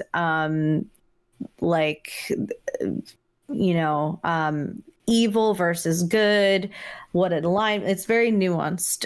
High fantasy to me is all very big, but not necessarily complex in its interwoven tragedies. That's really well stated. Thank you. The campaign as it's gone on so far, in your estimation? Definitely. You know what? I'm gonna stick to dark because I don't put a lot of it's whimsical, but bad shit is happening around it, and bad shit has happened to Bramble. So it's not grimdark. It's just dark. Yeah. Dark fantasy. But it's, it's our dark it's our dark fantasy. It's not your dark fantasy that you're providing to a table. It's the kind of dark fantasy that you and I spend 5 hours talking about over wine. It's that true. kind of dark fantasy. It's totally true. Johnny's pointing something out here that kind of that rings into this. Is that why? Because we're living in an uncertain world right now, and we really need reminders that hope still exists. I know it sounds cheesy, he says. I don't think it sounds cheesy. No. But I stand by that opinion nevertheless. Yeah, I think hope is something that needs to happen. What in your mind would change to make tonight's session? And this is the last question. After this, we're going to go into a raid. Actually, let me just do that. Okay, cool. What is it that would differentiate tonight from high fantasy, or what needed to change to make it into high fantasy, different from hope punk? It's funny because this campaign is so interchangeable between the two.